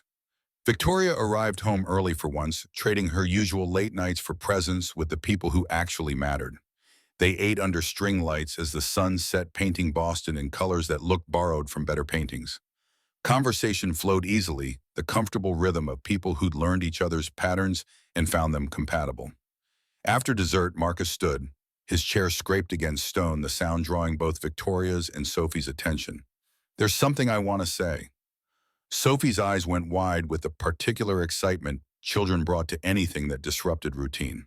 Victoria set down her wine glass, expression shifting into curiosity. Marcus reached into his jacket pocket, drew out a small velvet box. Sophie actually squealed. He opened the box. Inside lay a platinum ring he'd designed himself, worked with a jeweler to perfect using his first 3 months' salary at Apex. Simple band, etched with 5 small diamonds, arranged in a constellation. Then Marcus lowered himself to one knee. Sophie's hands flew to her mouth. Victoria's eyes widened, lips parting in surprise, despite having engineered the original proposal herself. "7 months ago, you knelt on a dusty sidewalk in front of me." Marcus's voice emerged steady despite his racing pulse. "You gave me a chance I never thought I deserved. You saw something in me I'd stopped seeing in myself." Tears already tracked down Victoria's face, but she stayed silent, letting him finish. "You gave me a new life, a reason to wake up every morning, a family." He glanced at Sophie, who looked ready to explode with excitement. "You and your daughter are everything I need." Deep breath. "I love you. I want to spend the rest of my life becoming worthy of the love you gave me." He lifted the ring. "This time I want to do it the right way. Victoria Sterling, will you be my wife?" The seconds stretched. Victoria's tears came faster, but her smile blazed bright enough to light the darkening evening. "Yes." The word emerged, choked with emotion. "1,000 times yes." Sophie launched from her chair like a rocket, jumping and cheering. "Yay, Mom and Dad are getting married." Marcus slid the ring onto Victoria's finger, the hand that had reached down to pull him from despair that had held his through board meetings and media storms, and quiet moments when grief threatened to drown them both. They embraced while Sophie danced around them, the three of them holding each other on a rooftop above Boston. A family reborn not from conventional origins, but from the harder work of choosing each other, despite every logical reason not to. Two hearts once shattered, finding each other again. Not fixing what was broken, but building something new. From the wedding planning began 2 months before the ceremony, though Victoria insisted on keeping everything deliberately understated. No magazine spreads, no celebrity guests invited purely for social currency, just 80 people who actually mattered, colleagues who'd proven themselves through the crisis, friends who'd stayed silent when silence was loyalty, family on both sides who understood that love looked different for everyone. They chose a church in Cambridge, 3 blocks from MIT, where Marcus had earned credentials that still opened doors despite the years he'd spent invisible. The building carried history in its stone's traditions that predated tech billions and parking lot proposals, offering something permanent against which to measure their improbable present. Sophie took her flower girl responsibilities with the gravity of someone entrusted with national security. She practiced walking up the aisle 17 times, perfecting the pace and the specific angle at which she'd scatter rose petals. Her white dress hung in her closet, wrapped in protective plastic, and she checked on it daily as if it might disappear without constant supervision. Marcus sat in his home office one evening attempting to write vows. The blank document cursor blinked with the rhythm of accusation. How did you summarize transformation in words that wouldn't sound trite? How did you explain to a room full of witnesses that the woman you were marrying had literally pulled you back from the edge of wanting to stop existing? He stared at the old family photograph he'd transferred from the worn box to a proper frame on his desk. Elena smiled out at him, frozen at 30 with all her futures still intact. Aww. Emma and Noah grinned, gap-toothed and immortal in the way children always were before the universe taught them otherwise. Would you want me to be happy? The question emerged into empty air, addressed to people who couldn't answer.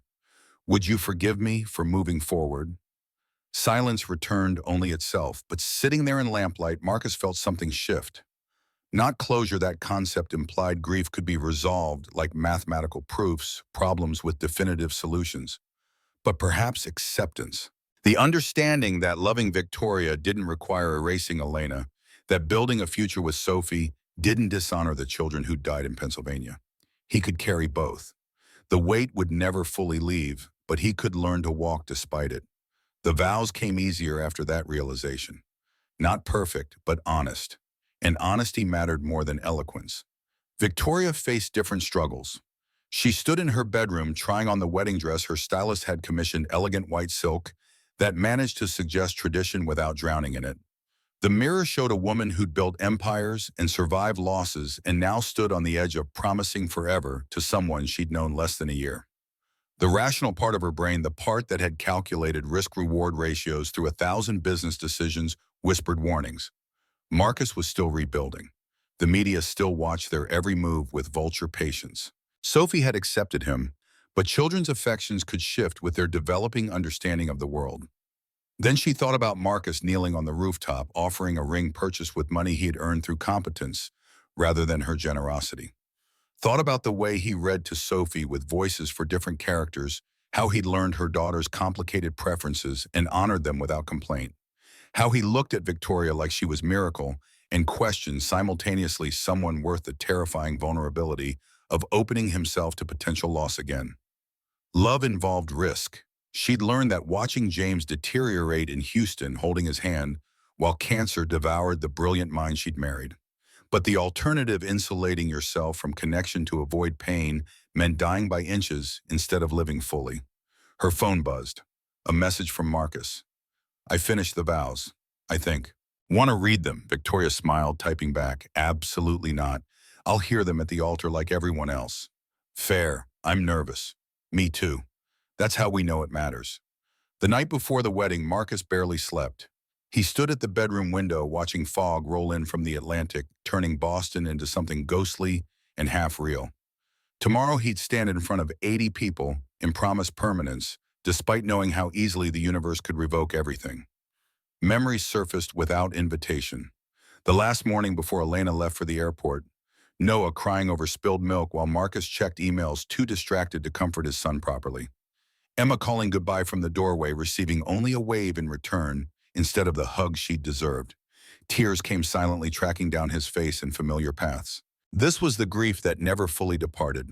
Not constant anymore, but returning in waves triggered by anniversaries and transitions and moments when happiness felt like betrayal. Have you forgiven me? The whisper addressed the phone in the darkness and the memory of people who had stopped being able to answer years ago. Are you somewhere watching this? Do you understand I'm trying to honor you by living instead of just existing? The fog offered no response, but standing there, Marcus realized he wasn't asking for permission anymore. Elena couldn't grant absolution for crimes he'd only committed in his own estimation. His family had died in a plane crash caused by mechanical failure, not because he'd chosen one morning meeting over elaborate goodbyes. The guilt was his to carry or release, and maybe impossibly he could choose the latter. 1 week before the ceremony, Marcus received a certified letter at the Apex office. The return address showed a law firm he didn't recognize, the envelope's weight, suggesting substantial documentation inside. He opened it during a brief window between meetings. The first page made his vision swim. McKinsey & Company was suing him for breach of non-compete agreements and intellectual property theft. The complaint alleged that his $18 million optimization algorithm constituted proprietary work developed during his tenure at the consulting firm, that he'd violated contractual obligations by implementing similar systems at Apex Technologies. They were seeking $50 million in damages, plus an injunction preventing Marcus from working in data analytics anywhere in the United States. The document fell from hands that had gone numb. Around him, the office continued its normal operations, people moving through corridors with purposing, phones ringing with the mundane crises of Tuesday afternoon. But Marcus's world had narrowed to the legal language, threatening to destroy everything he'd rebuilt. Victoria found him 20 minutes later, still sitting motionless, the lawsuit spread across his desk like evidence of crimes he didn't remember committing. What's wrong? She crossed to him, immediately reading his expression before he could formulate words. Marcus gestured at the papers. Victoria picked them up, her eyes scanning with the speed of someone who'd read thousands of contracts and legal documents. Her face hardened incrementally as she processed the allegations. This is absurd. The algorithm you designed for Apex bears no resemblance to anything McKinsey has published or patented. They're claiming it's derivative, that the underlying frameworks came from work I did while employed there. Marcus's voice emerged hollow. And technically they're right, I learned those frameworks during my PhD, refined them while consulting. Every data scientist builds on previous knowledge. Victoria pulled out her phone already dialing. I'm calling our legal team. We'll fight this. Within 2 hours, the story had leaked to media outlets that had been waiting for exactly this kind of development. Headlines proliferated across news sites and social platforms, each more damaging than the last. Sterling's fiancé accused of corporate espionage. From janitor to criminal Marcus Chen's alleged theft. Apex Technologies faces $50 million lawsuit over stolen code. The Apex stock price began falling immediately, shedding value with the velocity of faith evaporating. By market close, they'd lost 15%, billions in market capitalization erased because investors believed Marcus had infected Victoria's judgment and compromised her company's integrity. An emergency board meeting convened at 7 p.m. Richard Chen looked grave, the careful neutrality he'd maintained throughout Marcus's employment showing cracks. This is extremely serious. His voice carried no inflection, just factual assessment. If McKinsey's allegations prove accurate, Apex faces catastrophic liability. Not just the lawsuit damages, but loss of client trust, regulatory scrutiny, reputational destruction. Sarah Kim, the CTO, studied printouts of the lawsuit with increasing concern. Even if we win the discovery process, we'll expose our entire technical infrastructure. Competitors will have roadmaps to everything we've built. The board members traded glances, weighted with unspoken consensus. One of them, a venture capitalist who'd been silent through most crises, finally voiced what everyone was thinking. Miss Sterling, we need to discuss whether Mr. Chen remaining at Apex is tenable given these circumstances. Victoria's response came sharp as broken glass. You're asking me to fire my fiancé 1 week before our wedding based on allegations we haven't even verified. We're asking you to protect this company. Richard Chen's tone remained measured, but steel showed underneath. Your personal life is your own business. But when it threatens shareholder value and corporate viability, it becomes board business. The ultimatum arrived without being explicitly stated. Marcus leaves or Victoria faces a no-confidence vote that could remove her from the CEO position she'd spent 15 years building. Give me 2 weeks. Victoria stood, placing both hands flat on the conference table. I helped build this company from 0 revenue to $3 billion in market cap. I've earned the right to defend the man I'm marrying before you force my hand. Silence stretched. Finally, Richard nodded, though his expression suggested this was provisional grace rather than genuine confidence. 2 weeks. If you can't prove his innocence by then, he steps down. Non-negotiable. Marcus and Victoria drove home through Boston traffic that felt surreal in its normalcy. People going about ordinary lives while theirs collapsed into chaos designed by someone who'd decided their existence was worth destroying. I'll withdraw from Apex voluntarily. Marcus stared through the windshield at taillights bleeding into night. Resign tomorrow. That removes the immediate threat to the company. Victoria's hands tightened on the steering wheel. Absolutely not. That's exactly what they want, for you to accept guilt without fighting. McKinsey has infinite resources. They can drag this out for years, bleed us dry through legal fees and discovery costs. Meanwhile, Apex suffers, and Sophie grows up watching her parents fight battles we can't win. So we just surrender. Victoria's voice rose with rare loss of control. Let them destroy you because fighting back is inconvenient. Marcus turned to face her profile illuminated by passing streetlights. I'm not worth this cost. The company matters more than my pride. The Bentley swerved slightly as Victoria pulled to the curb, stopping with enough force that seatbelts engaged. She turned to face him fully, eyes bright with tears that hadn't fallen yet. Don't you dare say you're not worth it. Her voice shook. Don't you dare reduce yourself to a cost-benefit analysis. I'm being realistic. You're being a coward. The words landed like slaps. When I knelt in front of you, you challenged me to prove I meant it. Now I'm challenging you the same way. Do you believe in us or not? Marcus felt something crack in his chest. The careful emotional distance he'd maintained through the crisis, the professional detachment he'd deployed like armor against caring too much, all of it fractured. I believe in you. I'm just terrified of destroying everything you've built. Victoria reached across the console, taking his face in both hands and with fierce gentleness. Then trust me enough to let me decide what's worth fighting for. You've been fighting alone for 5 years, but you're not alone anymore. The echo of words she'd spoken months ago during David Morrison's sabotage. A reminder that some patterns repeated not through failure of imagination, but because certain truths bore reinforcing. That night, Marcus sat in his office reviewing every line of code he'd written for the optimization algorithm. Victoria had hired a forensic team to analyze the work, comparing it against everything McKinsey had published or patented over the past decade. The breakthrough came at 2 in the morning. Marcus remembered his PhD thesis, the foundational research he'd completed before McKinsey ever employed him. He accessed MIT's digital archive, pulled the document he'd defended to a committee of professors in 2014. There on page 73, the exact algorithmic framework McKinsey claimed as proprietary. Marcus had developed it as doctoral research, published it in an academic paper that predated his consulting work by 2 years. McKinsey hadn't owned the methodology. They'd licensed it from him after the fact, used it in client engagements while he worked there. He pulled email archives from a backup drive he'd nearly thrown away years ago.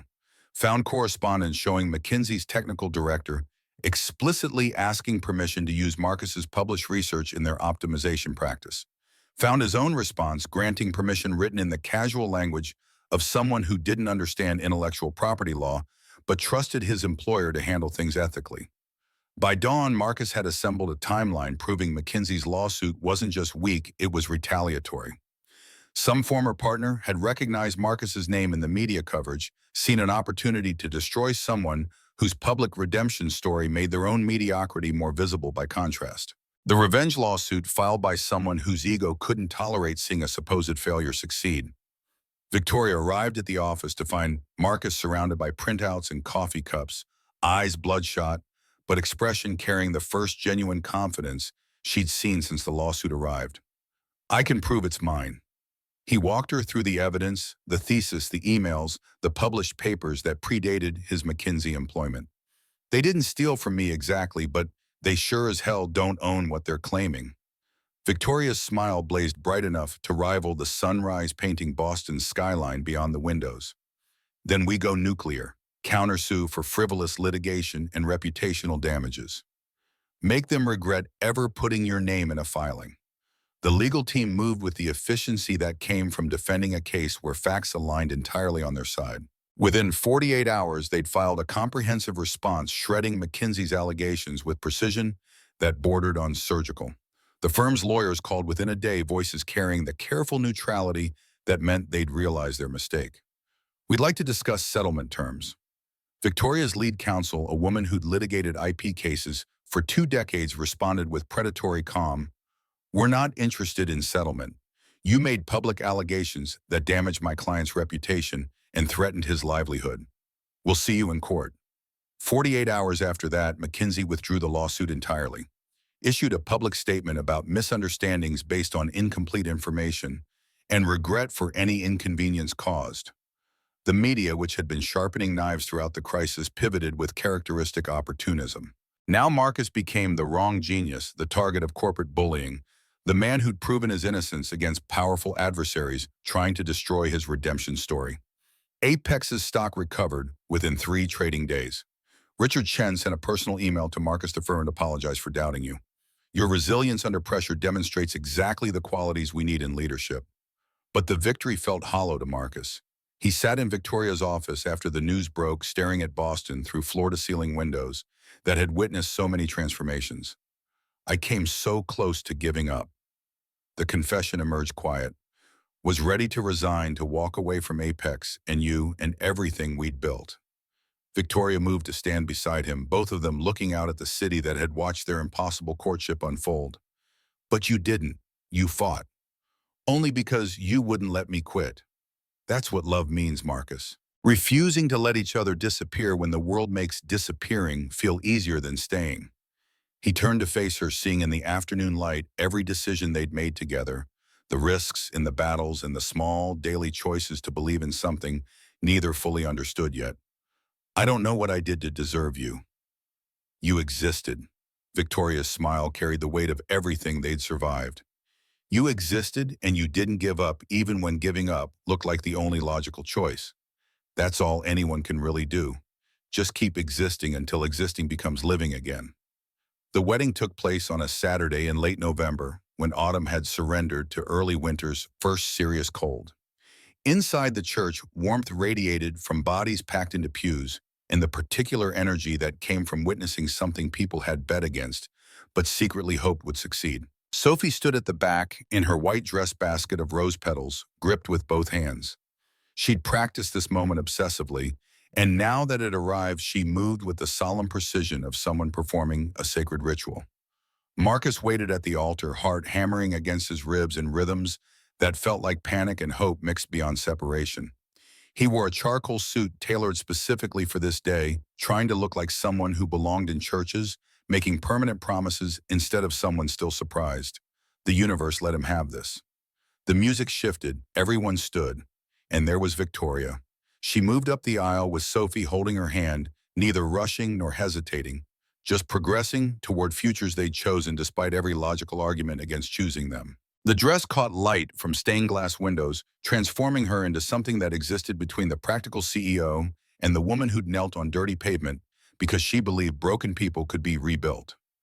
When she reached the altar, Sophie released her mother's hand and took her position to the side, grinning so widely her face seemed barely large enough to contain the expression. The minister began with traditional words about love and commitment, but Marcus barely heard them. He was looking at Victoria, seeing the intelligence and vulnerability and stubborn faith that had pulled him back from the edge when he'd stopped believing edges could be retreated from. Then came the vows. Marcus drew breath, steadied himself, and spoke the words he'd written during late nights, wrestling with how to summarize transformation. I, Marcus Chen, take you, Victoria Sterling, to be my wife, in sickness and health, in wealth or poverty, until death parts us. A pause. And beyond that, the addition drew soft laughter from guests who understood the reference. Death had already parted him from people he'd loved, and the fact that he was standing here promising permanence again testified to something more resilient than individual mortality. I promise to always remember that you saw me when I couldn't see myself. I promise to love your daughter as my own.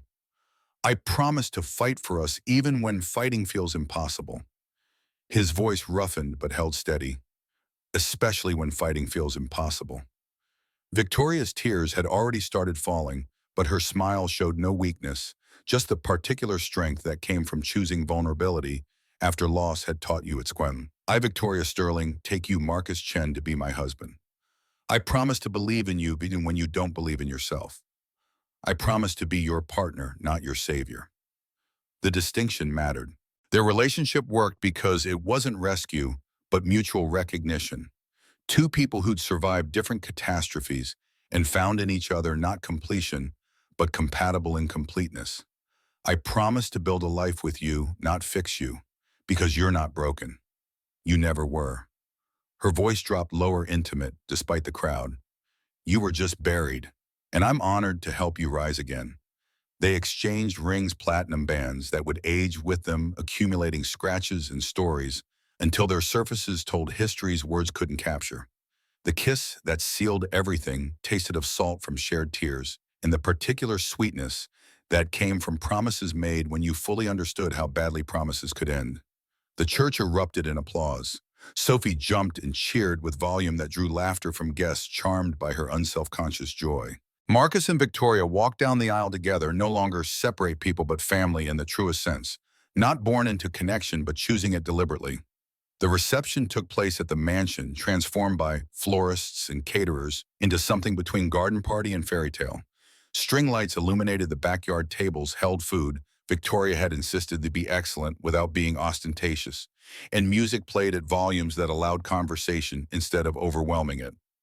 Richard Chen gave a toast that balanced corporate professionalism with genuine warmth to the most unconventional CEO and the most resilient analyst I've ever met. May your partnership prove as successful in marriage as it's been in transforming Apex. Sophie stole the microphone during dessert, delivering her own toast with the gravity of someone addressing the United Nations. To my new dad who reads me stories and makes pancakes and promised to always stay. I love you. The crowd melted collectively. Marcus had to wipe his eyes before responding to the toast by lifting Sophie into a hug that lasted until she squirmed for release, laughing. During the first dance, Victoria rested her head against Marcus's shoulder while they swayed to music that felt borrowed from another era when promises still seemed like things the universe might honor. We did it. Her whisper barely carried over the song. We survived. His response acknowledged that getting to this moment had required enduring trials neither had anticipated. More than that, she pulled back enough to meet his eyes. We're living, actually living, not just existing through the hours until something changes. 1 week after the wedding, Marcus woke before dawn with the particular clarity that came from decisions made during sleep. He found Victoria already awake reading something on her tablet. I need to visit them. Victoria understood immediately. She set down the tablet expression, shifting into something between sympathy and support. Let me come with you. They drove to Mount Auburn Cemetery in Cambridge as morning light turned the sky from black to gray to the particular blue that suggested winter's arrival. Historic stones stretched in every direction, marking generations of Boston families who'd believed their names would matter longer than granite endured. Marcus's family occupied 5 plots beneath a maple tree that had shed its leaves, leaving bare branches like neural networks against the sky. He carried 5 bouquets purchased from a florist who'd opened early when Victoria called to explain the situation and offered enough money that opening early became inevitable. He knelt placing flowers on each grave in silence that felt appropriate for conversations with the dead. Elena's marker showed her name and dates that would never change 35 years, lived entire futures canceled by mechanical failures over Pennsylvania. Marcus's voice emerged rough, unpracticed at addressing people who couldn't answer. I'm sorry it took so long to come back. I'm sorry for every visit I missed, every anniversary I spent trying not to remember instead of honoring what we had. His hand rested on the cold stone. I once believed I didn't deserve to keep living. Thought happiness was betrayal, that moving forward meant forgetting you existed. The confession came easier now, words he'd practiced internally for months finally given voice. But I met someone who showed me I could carry both the grief and the joy, the memory and the future. Victoria stood several feet back, offering presence without intrusion. Her own tears fell silently, understanding intimately what it meant to speak to graves holding people who'd left before you were finished loving them. You'll always be my first love. Marcus's voice cracked but continued. Emma and Noah will always be my children, even though I only got 8 years with one and 5 with the other. Nothing about what I'm building now erases you. He looked up at the bare maple branches, wondering if somewhere beyond observable reality, they could hear him. If forgiveness was something he needed from them, or only from himself. But I want to live now. Want to see what happens next. Want to build something with Victoria and Sophie and whatever futures we manage to create together. Deep breath. I hope that's okay. I hope wherever you are, you're happy I found happiness again. The cemetery offered only wind and the distant sound of traffic. But sitting there on cold ground, Marcus felt the stone that had pressed against his heart for 5 years finally lifting. Not disappearing, the weight would never fully leave, but becoming bearable, transforming from crushing burden into something he could carry while still moving forward. Victoria's hand touched his shoulder.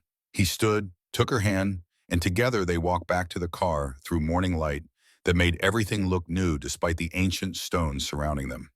In the car, Marcus turned to Victoria with expression she couldn't quite parse, something between gratitude and fear, and the particular vulnerability of someone who'd just chosen life over merely existing. Thank you for not letting me disappear. Victoria squeezed his hand. Thank you for letting me find you. 6 months after the wedding, Victoria woke feeling nauseous in ways that had nothing to do with food poisoning or seasonal flu.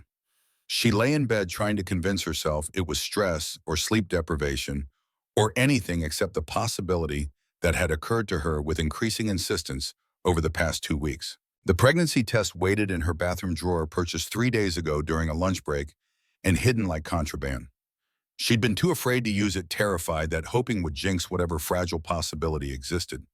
But morning sickness didn't care about her fears. Victoria took the test, sat on the bathroom floor, while minutes stretched into small eternities and watched two lines appear, with the inevitability of futures becoming present. Pregnant, 6 months after marrying Marcus. 41 years old and carrying a child she'd stopped believing her body would produce. She sat there for an hour crying from happiness that felt dangerous in its intensity. James had died before Sophie turned 3. Her parents had died in accidents that gave no warning. Love kept teaching her that permanence was illusion, that the universe specialized in revoking what you'd started believing was secure. But sitting on cold bathroom tile, Victoria chose hope anyway. Chose to believe this pregnancy would result in healthy birth, that Marcus wouldn't die of brain cancer or disappear in plane crashes, that building a family was worth the terror of knowing how badly families could be destroyed. She found Marcus at breakfast, helping Sophie with her homework, while simultaneously reviewing something on his laptop. The domestic scene struck her with force, this life they'd built from wreckage and impossible choices. "I have news." Marcus looked up immediately, reading her expression. "What's wrong?" Victoria crossed to the table, pulled the test from her pocket, set it beside his coffee cup. "Nothing's wrong. Everything's terrifyingly, wonderfully right." His eyes tracked from her face to the test to her face again. Understanding dawned slowly like sunrise that had to fight through clouds. His hand reached for the plastic stick, fingers trembling as he processed what two lines meant. We're, yes, Victoria's voice broke on the word. "We're having a baby." Sophie looked up from her homework, eyes widening as she parsed the adult conversation. "A baby? Really, I'm going to be a big sister." Marcus had gone completely still, tears streaming down his face without apparent awareness they were falling. Victoria watched him cycle through emotions too quickly to track awe and terror, and grief for children he'd lost, and hope for the child they might get to raise together. "I never thought I'd have another child." The confession emerged raw. "Never thought I deserved it." Victoria moved to kneel beside his chair, taking both his hands in hers. "You deserve everything. And if the universe is giving us this chance, I want to take it. Even though it's terrifying. Especially because it's terrifying." Sophie abandoned homework entirely, climbing into Marcus's lap with the confidence of children who'd stopped worrying about rejection. "Can I name the baby?" Marcus laughed through tears, a sound mixing every emotion into something that transcended individual classification. "We'll see, sweetheart." The pregnancy progressed with the particular anxiety that came from being over 40 and having learned intimately that bodies could betray you. Victoria scaled back her hours at Apex, not dramatically, but enough that Richard Chen noticed and approved. Marcus became obsessively protective, monitoring her diet and stress levels with the focus he usually reserved for optimizing algorithms. Sophie talked to Victoria's expanding belly, constantly narrating her days to the sibling who couldn't hear yet, but might someday want to know what had been happening before they arrived. "Hi, baby, this is your big sister. I'm going to teach you everything important, like how to read and which cereals are best and why mom sometimes needs quiet time." Marcus struggled with fears he couldn't articulate fully. Late at night when Victoria was sleeping, he'd stand at the bedroom window watching Boston lights and remembering Elena pregnant with Noah. The joy and terror of impending fatherhood. How much he'd taken for granted, believing they had decades to raise children who would grow into adults they'd never meet. What if I lose them again? The question addressed only darkness and the particular silence that came from fears too large to share during daylight. What if the universe was just letting me believe things could be different before taking everything away again? But morning always came, and with it the mundane requirements of continuing doctor appointments and grocery shopping and helping Sophie with multiplication tables. Life insisted on being lived whether you felt worthy of living it or not. The birth happened on an April morning when cherry blossoms had started blooming across Boston, turning the city pink and white with the fleeting beauty that only lasted days before petals fell and decay began. Victoria's water broke at 3 a.m. By 4:15, they were at Mass General Hospital, the same facility where Marcus had been taken after discovering his family had died. The symmetry felt almost too pointed to be coincidence. Life and death cycling through the same corridors, the same smells of antiseptic and hope, mixing in ratios that varied by floor and circumstance. Labor lasted 14 hours. Marcus held Victoria's hand through contractions that looked agonizing, despite her attempts to minimize the pain. Nurses came and went with the practiced efficiency of people who'd witnessed thousands of births and knew which ones required intervention versus patience. Sophie waited at home with the nanny under strict instructions to keep her phone charged so she could hear updates immediately. She sent texts every 30 minutes asking if her brother or sister had arrived yet, each message more impatient than the last. At 6:47 p.m., after a final push that made Victoria scream with effort that transcended any corporate challenge she'd ever faced, their son entered the world. Small and red and furious about the transition from warm safety to cold brightness, expressing his opinions through cries that filled the delivery room. The nurse placed him on Victoria's chest, skin to skin, and Marcus watched two of the people he loved most meet each other for the first time. His son, they had a son. The reality felt impossible, like verb tenses that didn't exist in any language he knew how to speak. "Hello, Wyatt." Victoria's voice carried exhaustion and wonder in equal measure. They'd chosen the name weeks ago, agreeing it sounded strong without being pretentious. "We've been waiting for you for a very long time." When they finally let Marcus hold me, the weight felt simultaneously negligible and enormous. 7 pounds, 4 ounces of human being who would depend entirely on their imperfect wisdom and limited capacity to protect him from the universe's arbitrary cruelties. Wyatt's eyes were closed, face scrunched in the particular expression newborns deployed while adjusting to existence. His tiny hand wrapped around Marcus's finger with grip strength that seemed evolutionarily designed to prevent abandonment. Marcus's whisper came like prayer. "Hello, my son. I've been waiting for you longer than you can possibly understand." The tears came freely now, not just grief anymore, but gratitude and fear, and the overwhelming responsibility of being trusted with something so fragile. He thought about Elena and Emma, and Noah wondered if somewhere they could see this moment, and whether they'd understand he was trying to honor them by living fully instead of merely surviving. Sophie arrived an hour later, practically vibrating with excitement. She climbed onto the hospital bed with careful attention to avoiding Victoria's IV lines and surgical aftermath, peering down at the small bundle in Marcus's arms. "He's so tiny." Her whisper suggested awe mixed with concern. "Can I hold him?" Marcus nodded, guiding her arms into the correct position to support Wyatt's disproportionately large head. Sophie looked down at her brother with expression that cycled through wonder and fierce protectiveness. "Little brother, I'm Sophie. I'm your big sister, and I promise I'll protect you from everything bad." The vow carried the absolute certainty of 6-year-olds who hadn't learned yet how many things existed beyond their power to prevent. Marcus and Victoria exchanged looks above their children's heads. Two people who'd learned intimately that promises couldn't protect against mechanical failures and cellular mutations, and all the ways the universe specialized in destroying what you'd started believing was secure. But they'd also learned that making promises anyway was the only response that honored the people you'd lost and the people you still had. This was their family. Not perfect, not guaranteed, just real pieced together from wreckage and faith and the hard daily work of choosing each other, despite knowing how badly choosing could end. 3 years passed with the particular velocity of early childhood. Time moved differently when measured in Sophie's progression through elementary school and Wyatt's transformation from infant to small human capable of speech and opinions, and the specific chaos only 3-year-olds achieved.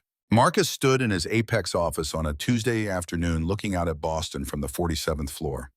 The view had become familiar, not through habituation that bred contempt, but through daily exposure that transformed the extraordinary into baseline reality. Co-CEO. The title still felt surreal despite 3 years of performance reviews and board approvals that had nothing to do with marrying the founder.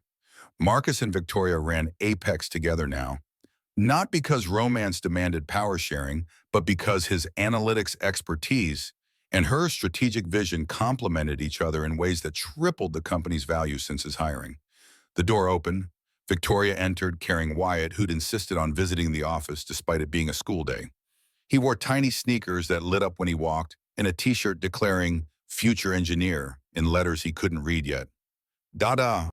Wyatt launched himself from Victoria's arms with the confidence of children who'd never learned to doubt that adults would catch them. Marcus caught him automatically, the motion now instinctive after 3 years. "Hey, buddy, aren't you supposed to be at preschool?" Victoria settled into the chair across from his desk. "Teacher in service day." I figured you could use a break from the quarterly projections. Marcus hoisted Wyatt onto his shoulders, feeling small hands grip his hair for stability. Through the window, Boston spread in every direction, the city that had witnessed his transformation from invisible janitor to executive, from someone wanting to stop existing to someone building futures he had stopped believing he deserved. Dada, why is the city so small from up here? The question carried the particular philosophy of three-year-olds who'd noticed something profound without understanding the implications. Marcus considered how to explain perspective and distance in terms a preschooler could process. It's not actually smaller. We're just really high up, so everything looks different from this angle. Wyatt absorbed this solemnly, then lost interest in favor of more pressing concerns. Can we get ice cream? Victoria laughed. It's 11 a.m. Ice cream doesn't care about time, Mama. The logic was unassailable. Marcus caught Victoria's eye, both of them grinning at their son's 3-year-old wisdom. These small moments, ordinary to the point of mundane, felt precious in ways neither took for granted. That evening, the whole family gathered for Sunday dinner, despite it being Tuesday. Sophie had insisted on the tradition every week, all of them together around one table, no phones or laptops allowed, just conversation and presence. She'd grown into a thoughtful 9-year-old who took her big sister responsibilities with gravity that occasionally bordered on excessive. Currently, as she was helping Wyatt cut his chicken into bites, small enough that choking was statistically improbable. Careful, Wyatt. Remember to chew completely before swallowing. Wyatt nodded seriously, then immediately took too large a bite and had to be coached through proper mastication. Marcus watched them with the particular attention of someone who'd learned through catastrophic loss to notice these moments while they were happening, instead of only in retrospective grief. This was the family he'd stopped believing was possible. Not replacement for what he'd lost, replacement was impossible and insulting to suggest. But new construction built from different materials toward different futures. After dinner, after Wyatt had been wrestled into pajamas and read 3 stories, and finally convinced that sleep was inevitable, Marcus found himself in his home office, looking at the photograph he'd carried through 5 years of poverty and despair. Elena smiled out at him, frozen at 35, with Noah and Emma grinning beside her. His parents stood behind them, proud grandparents who'd retired early to be close to family that would die together in Pennsylvania mountains. He kissed the photograph gently, the ritual he'd developed over 3 years of therapy and hard internal work. I hope you see this. I hope you know I'm happy and I haven't forgotten you. That loving them doesn't erase loving you. Placing the photo back on the shelf, he turned to the newer frame beside it. Marcus, Victoria, Sophie, and Wyatt at the beach last summer, all of them laughing at something the camera hadn't captured, but memory preserved. 2 families, 2 lives, both loved and both honored, and both part of who he was now. Victoria appeared in the doorway, watching him with expression that suggested she understood exactly what internal work he was doing. Ready to come to bed? Marcus crossed to her, taking her hand and letting her lead him toward their bedroom and the life they'd built from impossible beginnings. Yeah, I'm ready. Not just ready to sleep, but ready to live. Really live, not just exist through the hours until something changed. To be present for Sophie's elementary school concerts and Wyatt's first day of kindergarten, and all the ordinary futures that stretched ahead with their mixture of joy and inevitable loss. 5 years ago, he'd believed his story had ended in Pennsylvania. But standing in the hallway with Victoria's hand in his, children sleeping safely in rooms they'd never have to leave against their will, Marcus understood something fundamental had shifted. Sometimes life gave you a second chance. Not because you deserved it or earned it through suffering, but because someone believed you did. And that belief, that single moment of grace, when a stranger knelt on dirty pavement and offered hope to someone who'd stopped hoping, could change everything.